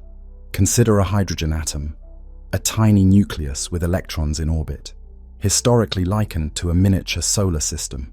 That analogy isn't perfectly accurate. Quantum mechanics shows electrons are in fuzzy probability clouds, not neat orbits. But the structural motif of a central mass with orbiting bodies recurs. Electrons around nuclei, moons around planets, planets around stars, stars around galaxy centers. The binding forces differ, electromagnetic versus gravitational. But the resulting patterns have a visual resonance. A spiral galaxy with its arms may evoke the swirl of water down a drain, or the spiral of a hurricane. Not because they are caused by the same reasons, gravity versus pressure and Coriolis forces, but because rotating systems often settle into spirals to conserve angular momentum and form density waves. One fascinating comparison: the cosmic web of galaxies and the network of neurons in a brain have been noted to share similar filamentary structures. One is billions of light-years across, the other confined to a skull, but both are vast networks shaped by growth rules. A 2020 study even quantified similarities in the distribution of matter in the cosmic web and neural networks. While obviously the physics differ, the abstract analysis of connectivity showed parallels in complexity. It's a reminder that complexity can emerge from simple rules at multiple scales, sometimes yielding convergent structures. Our sense of scale is very limited to the human range. We measure in meters and seconds suited to our everyday life. But the universe extends far above and below those. A cosmic perspective forces us to accommodate scales where our intuition fails. It's mind-bending that an atomic nucleus, with its protons and neutrons, is as small relative to us as the Sun is large relative to us. We sit roughly in the middle of logarithmic scales, about 10 2 meters in size. On a log plot from the Planck length to the universe, humans are not far from center. In a way, we have 1 foot in the microworld. We can examine things as small as molecules and atoms with effort, and 1 foot in the cosmic. We can see galaxies and clusters with our telescopes. Perhaps this accident of scale is what allowed us as a species to comprehend things far beyond our direct sensory realm. We evolved in a world where both small and large phenomena affected us, from grains of sand to the cycling sun and moon, giving us curiosity in both directions. And indeed, modern science is a triumph of exploring both the very small and very large. By going down to subatomic scales, we've uncovered the fundamental particles and forces, enabling technologies like electronics and nuclear energy. By going up to cosmic scales, we've discovered the Big Bang, cosmic expansion, and the age of the universe. The fact that the human mind, a small-scale object itself, can grasp scales 10-20 times smaller and 10-20 times larger than itself is astonishing. It's a testament to mathematics and imagination that we can conceptualize things so far outside direct experience. Another connection across scales is that the very large was seeded by the very small. Quantum fluctuations, random tiny variations at the subatomic level, during the epoch of inflation in the extremely early universe, were blown up to macroscopic size, laying down the pattern for the cosmic web. Thus, the distribution of clusters and voids we see today is in part a fossil record of quantum events in the first 10 to 30 seconds of the universe. The microscopic shaped the telescopic. This is almost poetic. The initial graininess on the quantum level became the literal grains, galaxies, in the cosmic structure. Conversely, understanding large-scale processes often helps reveal small-scale physics. For example, observing the nuclear reactions in the Sun via neutrinos and helioseismology confirmed our knowledge of particle physics, like the properties of neutrinos. The solar neutrino problem and its resolution in neutrino oscillations showed neutrinos have mass, a small-scale property discovered by looking at a star. Cosmology data, like the microwave background and element abundances, provide evidence for particle physics phenomena, like the existence of relativistic species, neutrinos, in the early universe. In summary, the cosmos is truly fractal-like in its wonders. Patterns and principles iterate, and insight at one scale often informs another. We find ourselves at an intermediate scale, but equipped with tools and reason to traverse the extremes. By doing so, we realize that we are not isolated at our scale. We are made of subatomic particles, and we orbit a star in a galaxy. We contain multitudes of atoms, and we are part of something larger, the universe. Embracing this multi-scale reality adds to our awe.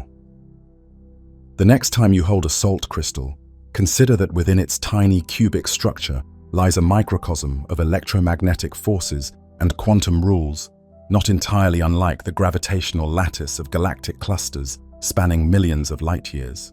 The salt's sodium and chlorine atoms form a repeating pattern, just as galaxies form a weave in space. Patterns at vastly different scales can still rhyme. Now, stepping back from scale and structure, we venture into what might be the strangest aspects of the cosmos, those that challenge our understanding not just of size or shape, but of reality itself. Black holes that warp space-time, mysterious dark matter and dark energy that we detect only indirectly, hypothetical wormholes that might tunnel through space-time, and other unknowns that remind us how much more there is to learn. It's time to explore the strange cosmos, the mysterious components and possibilities that push the boundaries of known physics. The strange cosmos. For all that we have learned, the cosmos still guards many secrets.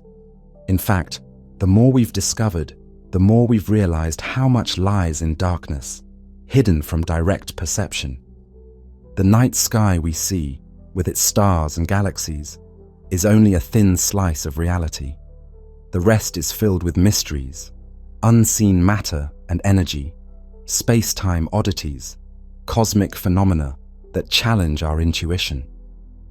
Among these enigmas are black holes, dark matter, dark energy, and the hypothetical wormholes and parallel universes that tantalize physicists and philosophers alike. These are the strange elements of the cosmos that make it not just vast, but deeply mysterious. Black holes, the abyss of space-time. Perhaps nothing in the universe is as foreboding and fascinating as a black hole. Imagine a star 10 times the sun's mass reaching the end of its life. Its core fuel spent, it collapses under its own weight. If nothing stops the collapse, and for a massive core nothing will, it shrinks past the formation of a neutron star, past any known stable form, to a point, a singularity, of seemingly infinite density. All that mass is now concentrated in zero volume, and gravity around it becomes so intense that within a certain radius, the event horizon, not even light can escape. A black hole is born, an object with a one-way surface. Cross the event horizon, and you cannot return or send a message out. To the outside world, you effectively vanish. black holes take our understanding of physics to the edge. According to Einstein's general relativity, mass curves spacetime. A black hole is an extreme curvature where spacetime essentially pinches off. Time and space swap roles in a sense. Moving forward in time inevitably carries you inward toward the singularity if you're inside the horizon. Quantum physics adds further mystery. At the event horizon, quantum effects can create particle pairs, leading to Hawking radiation, meaning black holes aren't completely black. They glow faintly and lose mass over time. We have strong evidence black holes exist. Stellar black holes announce themselves by gravitational effects on companions and by emitting X-rays when consuming gas. We have imaged the shadow of a 6 billion solar mass black hole in galaxy M87 via the Event Horizon Telescope, seeing a ring of light from hot gas and a dark center where the hole's gravity prevents light from coming directly to us. We see stars at the center of our Milky Way whipping around an invisible 4 million solar mass object at speeds of thousands of km/h. Definitely a supermassive black hole.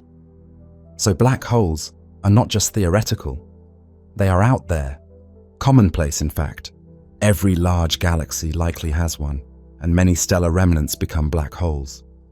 They distort reality around them. Clocks near a black hole run slower relative to far away. To a distant observer, a clock falling toward a black hole appears to tick ever slower and essentially freeze at the horizon, though the clock itself experiences falling through normally. If you fell in, past tidal forces ripping you apart, if it's a small hole, you might have some time to observe near the singularity, but ultimately you'd be crushed, and what's inside the horizon is cut off from our universe, so it's like you've left our reality. Black holes are strange because they present a breakdown of our laws. A singularity is a sign that general relativity gives infinite results, meaning the theory breaks down there. It's expected that quantum gravity, a future theory uniting GR and quantum mechanics, will resolve what happens at the core. Do singularities exist, or are they replaced by something like a quantum fuzz or bounce? Also, do black holes destroy information? Quantum theory says information, the specifics of matter that fell in, should be preserved in some form. This has led to the famous black hole information paradox. Many physicists now think information does escape in subtle form via Hawking radiation or is stored in correlations, meaning black holes might not erase information entirely, no cosmic delete button, just very scrambled output. Even more exotic is speculation that a black hole could connect to another region of space-time, a wormhole. In principle, the mathematics of GR allow an Einstein-Rosen bridge connecting two black holes, or a black hole and a hypothetical white hole, essentially a tunnel. But such wormholes, if they exist, would be unstable. They'd pinch off unless held open by negative energy, exotic matter. We have no evidence wormholes exist naturally.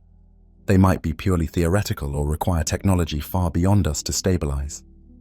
Still, they captivate the imagination as cosmic shortcuts or even time machines, since wormholes potentially could allow travel back in time, raising paradoxes. Dark matter, the hidden mass. In the 1970s, astronomer Vera Rubin measured how fast stars orbit in the outer parts of spiral galaxies and found something odd. They were moving as fast as stars closer in. According to Newtonian gravity, stars far from the galactic center should orbit more slowly if most mass is concentrated in the center, like planets in the solar system. Instead, galaxy rotation curves flatten out, indicating there's much more gravity, and hence mass, in the outskirts than can be accounted for by visible stars and gas. Similarly, clusters of galaxies have galaxies moving too quickly to be held together by the visible mass alone, and gravitational lensing, the way clusters bend background light, indicates more mass than seen. The conclusion: most of the matter is unseen, dubbed dark matter. Dark matter seems to interact gravitationally, but not, or extremely weakly, via electromagnetic or nuclear forces. It doesn't emit absorb or scatter light, hence dark. It's not made of atoms. It's something else, likely some kind of particle left over from the Big Bang that we have yet to detect in the lab. It outweighs normal matter roughly 5.1 in the universe. It's the scaffolding on which galaxies formed, as discussed in the cosmic web. Without dark matter, our models struggle to form galaxies as observed, and structures might not hold together. Despite decades of trying, we haven't directly observed dark matter particles on Earth. Various underground detectors have looked for them hitting nuclei, without confirmed success yet, or created them in colliders. We infer their existence from their gravitational effects. The leading hypothesis is that dark matter is some kind of WIMP, weakly interacting massive particle, left from the early universe, or possibly an axion, a very light particle, or something more exotic like a dark sector with its own forces. But so far, it's a shadowy presence, clearly there, yet elusive. Some have proposed alternative gravity theories, like MOND, modified Newtonian dynamics, or various relativistic extensions, to eliminate the need for dark matter by changing how gravity works at galaxy scales. While these can fit some galaxy rotation curves, they struggle with cluster lensing and the cosmic microwave background data that strongly support the dark matter paradigm. The simplest consistent explanation remains a dominant component of unseen matter. So, to an extent, we live in a shadow universe. Only about 1/6 of matter is the familiar atoms that make up stars, planets, and us. The rest, plus an even larger fraction in dark energy, which we'll get to, is hidden. It's humbling. All the glowing galaxies are like a froth on a vast dark ocean of matter. Without that ocean, though, the froth wouldn't exist. Dark matter's gravity was essential to gather normal matter into galaxies. Dark energy, the runaway expansion. In 1998, two teams measuring distances to far supernovae made a shocking discovery. Distant type Ia supernovae were dimmer than expected, indicating they were farther than they should be if the universe's expansion was slowing down. Put simply, the expansion of the universe has been speeding up in the last few billion years. This was the opposite of what most expected. Gravity from matter should slow expansion. The cause was dubbed dark energy, a mysterious form of energy that fills space and drives accelerated expansion. It's often associated with the cosmological constant, L, concept that Einstein once introduced and famously discarded as a blunder when he thought the universe was static, now revived as a physical reality. Dark energy is even more enigmatic than dark matter. It constitutes about 68% of the universe's total energy content. We don't know what it is. If it's a true cosmological constant, it's an inherent property of space. Every cubic meter of vacuum has some fixed tiny energy, around 6 by 10 hours to 10 joules, that doesn't dilute as space expands. So as space grows, more vacuum means more total energy, causing expansion to accelerate. Alternatively, dark energy might be a field that can change over time, sometimes called quintessence, or something even more exotic, like an effect of other dimensions or a flaw in GR on huge scales. So far, all observations, supernova, cosmic microwave background, large-scale structure, are consistent with dark energy being a constant property of space, with an equation of state parameter, WL1, in cosmological terms. If it remains so, the fate is an ever-accelerating expansion. Galaxies outside our local group will recede faster and faster until they become unreachable and eventually invisible. Dark energy seems to have become dominant a few billion years ago. Prior to that, matter's gravity was slowing expansion. But as the universe expanded, matter diluted, density dropping as volume increases, whereas dark energy, as a constant density, did not. Eventually, matter's influence waned and dark energy took over. causing expansion to accelerate. Why dark energy has the value it does is a huge puzzle. Quantum zero-point energy calculations naively predict a cosmological constant, 10^120 times larger, which would have blown the universe apart instantly after the Big Bang. A gross discrepancy, one of the biggest in physics. Something, perhaps a cancellation mechanism we don't understand, leaves a small residual that is our dark energy. That's a major unsolved problem. If dark energy is constant, the universe will approach a de Sitter state, exponential expansion forever. If it's not constant, who knows? Some theorize dark energy could decay or even reverse, leading to a big crunch or oscillation, but no evidence of such behavior yet. So we live in a universe where about 95% of its content is in two invisible forms, dark matter and dark energy. It's as if we have a book where only some letters are visible and the rest are in invisible ink. We're trying to read the story from the few visible letters and a lot of blank spaces. Yet the visible letters, stars, galaxies, etc., give us enough clues through their dynamics and arrangements to infer what's missing. Wormholes and other wild ideas. The notion of wormholes, shortcuts through space-time, has long captured imagination. Solutions of Einstein's equations, like the Schwarzschild wormhole, which is the non-traversable mathematical connection in a black hole solution, or the traversable Morris-Thorne wormholes that require exotic matter with negative energy, indicate such tunnels are not forbidden by general relativity outright. But whether nature actually makes any is unknown. If cosmic strings, defects in space-time from early universe phase transitions, or certain quantum fluctuations occurred, some think it might be possible a few wormholes were spawned, but they'd likely collapse quickly or be extremely tiny. No evidence exists for any. If one could stabilize a wormhole, it could allow faster-than-light travel, effectively by taking a shortcut, or even time travel, depending how the wormhole mouths move relative to each other. But physics as we know it strongly suggests causality violations are not allowed.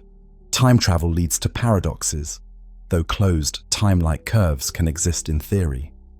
Most physicists suspect some deeper principle prevents actual time machines.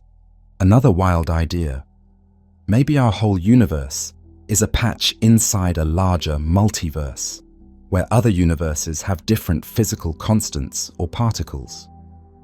Inflation theory suggests space might be much larger than our observable part, possibly with other bubble universes disconnected from ours.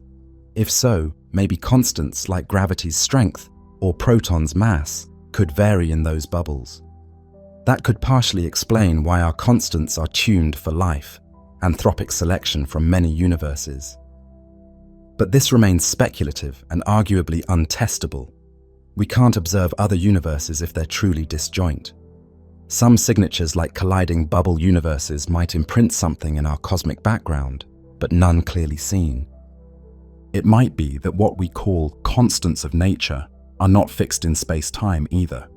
There are studies testing if, say, the fine structure constant, electromagnetic strength, or electron-proton mass ratio has changed over cosmic time by analyzing ancient light. So far, results are mostly consistent with no change, or changes so slight they remain debated. If any drift exists, it's very tiny, meaning the laws today were essentially the laws 10 billion years ago. All these strange aspects, wormholes, multiverses, varying constants, stretch the boundaries of the known. They are at the edge of science and veer into philosophy at times because they're hard to verify or falsify. Still, exploring them is valuable. It expands our conception of what might be possible and forces us to confront the assumptions in our accepted theories. Embracing mystery. Confronting the strange cosmos instills humility. We see that our knowledge, while vast compared to the ancients, may still be scratching the surface. We uncovered dark matter and energy by their gravitational footprints, but we don't yet know their identities. We theorized black holes from relativity, then found they are real astrophysical objects, Yet at their core lies the need for a new theory, quantum gravity, to understand singularities. We use quantum mechanics and relativity daily in our devices and GPS, yet their reconciliation into one framework eludes us, hinting at deeper layers of reality. The strange elements of the cosmos are clues that the story isn't finished. There are chapters of physics yet to be written, perhaps by future generations. And yet, rather than these unknowns making the universe seem alien, they can also inspire a sense of being part of a grand quest. We alive today are among the first generation to know that dark matter and dark energy exist. Perhaps one day a child today will solve the riddle of dark matter in a lab experiment or theory. We stand on a threshold where the cosmos is telling us there's more here than meets the eye. In grappling with the strange, we also find a reassuring continuity. Every time our view expanded or was challenged by Copernicus, by Hubble, by dark energy's discovery, we eventually integrated it and found our understanding actually deepened and often benefited humanity. Imagine modern tech without quantum mechanics or relativity, which were once strange new ideas. So there is faith, born of experience, that confronting the unknown is worthwhile, and reality, however strange, is ultimately comprehensible, as Einstein mused. Now, having explored the structure and mysteries of the external cosmos, we turn inward to perhaps the most remarkable outcome of cosmic evolution, ourselves, conscious beings capable of reflecting on the cosmos. We examine how the universe, through life and mind, has awakened to itself, and what that means for meaning and perspective. Consciousness. At some point in cosmic history, the cosmos became aware of itself, on at least one planet and perhaps countless others, a collection of atoms organized in such a way that it could ponder the very stars that made its constituents. This phenomenon, consciousness, is the most complex and mysterious form of order we know. Through us, and beings like us, the universe has eyes to see and minds to contemplate its own vastness. Carl Sagan put it poetically, "We are a way for the universe to know itself." The journey to consciousness was gradual and took billions of years on Earth. Simple life emerged at least 3.5 billion years ago in Earth's oceans, likely as self-replicating molecules that became enclosed in membranes, primitive cells. These life forms could sense and respond. Even a bacterium will move toward nutrients or away from harm. That's a rudimentary form of awareness, not thought, but biological feedback. Multicellular life allowed differentiation, specialized cells for sensing, like light-sensitive patches that became eyes, and for processing, simple neural nets. By the Cambrian explosion, 540 million years ago, complex animals with eyes and nervous systems filled the seas, presumably experiencing basic perceptions. Fast forward, vertebrates developed more complex brains. Some lineages crawled onto land. In mammals, the brain's cortex expanded, enabling memory, learning, and emotion. At some indeterminate point, early humans or their ancestors achieved self-awareness, an ability not just to feel or learn, but to know that they know, to reflect on one's own existence. Consciousness is hard to define but intimately known to each of us. It's the subjective experience of internal and external reality. It's the I am behind your eyes, the experiencer of your life. Scientifically, we map its correlates, brain patterns, neural oscillations, integrated information, but we don't truly understand how the grey matter of the brain produces the bright light of consciousness. This is the hard problem of consciousness. Yet, it undeniably does, at least in humans, and likely other animals to varying degrees. From a cosmic perspective, consciousness is profound because it seems qualitatively different from unconscious matter. The ingredients that make a human, oxygen, carbon, hydrogen, nitrogen, calcium, etc., are common in the cosmos, in air and rock and sea. but arrange them in the exquisite complexity of a living cell, then an organ, then a brain, and something novel emerges: mind. It raises a question. Is consciousness a fundamental aspect of the universe? Some philosophers and physicists have toyed with panpsychism, that consciousness might be a property of matter under certain conditions. Or is it an emergent phenomenon requiring a certain level of complexity? Either way, the potential for mind was built into the cosmos from the start, in the sense that the laws of physics allowed matter to self-organize into conscious forms. When the universe was a hot plasma, it had no structures at all, let alone life. But it cooled, matter clumped, stars forged heavier elements, planets formed with complex chemistry, life sparked and evolved, and eventually those ancient atomic nuclei, born in the hearts of stars, became part of a thinking being that can look back and say, "Wow, I come from the stars." The cosmos became aware of its origins through our minds. This confers a sense of purpose, in a way. Not an externally assigned purpose, but a role we naturally play. We are the cosmos, in one of its latest evolutionary phases, marveling at itself. When we discover things about the universe, it is literally the universe discovering itself. Our joy of comprehension is the universe taking joy in self-comprehension. Consciousness also heightens the emotional stakes of cosmic knowledge. Without conscious beings, the grand universe simply is, with no one to admire a nebula or fear a black hole. With consciousness, beauty and terror enter the scene. Think of the first humans fearful of eclipses or awestruck by the Milky Way. The cosmos evokes feelings now because we feel. Through us, the universe has emotion and meaning, at least locally.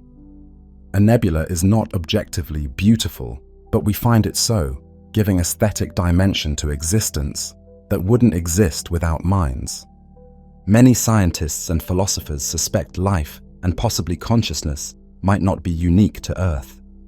If biology is a natural outcome on wet, rocky worlds under the right conditions, and evolution often fosters intelligence given enough time, then perhaps the cosmos teems with other conscious beings. They may not be human-like, but they could wonder and seek as we do. Perhaps the universe has many centers of consciousness scattered among the galaxies, a kind of cosmic self-awareness shining in many places. Or perhaps not. Maybe intelligent life is extremely rare. We don't know yet. Either answer, teeming life or cosmic solitude, is profound. If we are among many, what a grand community awaits discovery, though distances are forbidding. If we are alone, or nearly so, what a precious flame of awareness we bear, and what responsibility to not squander it. Consciousness gives the universe a way to know time, in a meaningful way too. Without minds, time just passes. With minds, the passage of time is felt. We have memory of the past and anticipation of the future.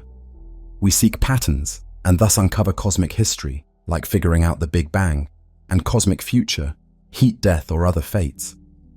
In a sense, by becoming aware of deep time, we have extended the reach of consciousness to the entire lifespan of the universe.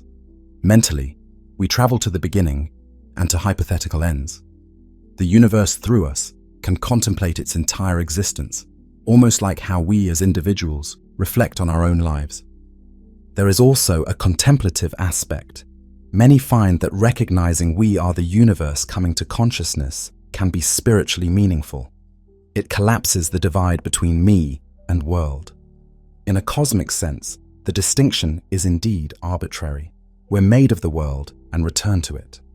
As conscious beings, we can feel empathy not just to other living things, but to the stars and the atoms, feeling a unity with all.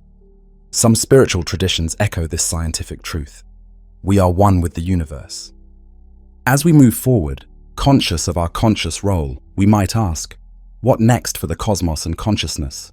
Will our awareness fade when humanity, or life, ends, or will it spread? Some dream of humanity expanding to other planets, carrying consciousness further through the cosmos. In doing so, giving the universe more places where it can reflect on itself. Others consider that artificial intelligence might carry consciousness, or at least intelligence forward, even if biological life fails. It's a speculative territory, but the point remains. Through our minds, the universe has reached a level of self-reflection, and what we do with that is, to some extent, up to us. Having considered mind and meaning, let's pull back one last time to the broadest perspective. Is our universe the only one? Or could there be a multitude, a multiverse? And is the structure of reality fundamentally made of something like information or math, rather than tangible matter? These are deep questions at the intersection of physics and philosophy. We touch on them briefly, as they color the ultimate context in which our cosmos might reside. The multiverse. Is our universe unique, or one of many? For ages, universe meant all there is. But modern physics has opened the door to the idea that our universe might be a bubble in a froth of countless universes. A multiverse. This concept arises from several lines of thought. One is cosmic inflation, the idea that a fraction of a second after the Big Bang, space expanded exponentially fast. Inflation theory, in many versions, suggests that inflation didn't end everywhere at once. It ended in patches, like our universe, while other regions kept inflating, budding off other bubble universes.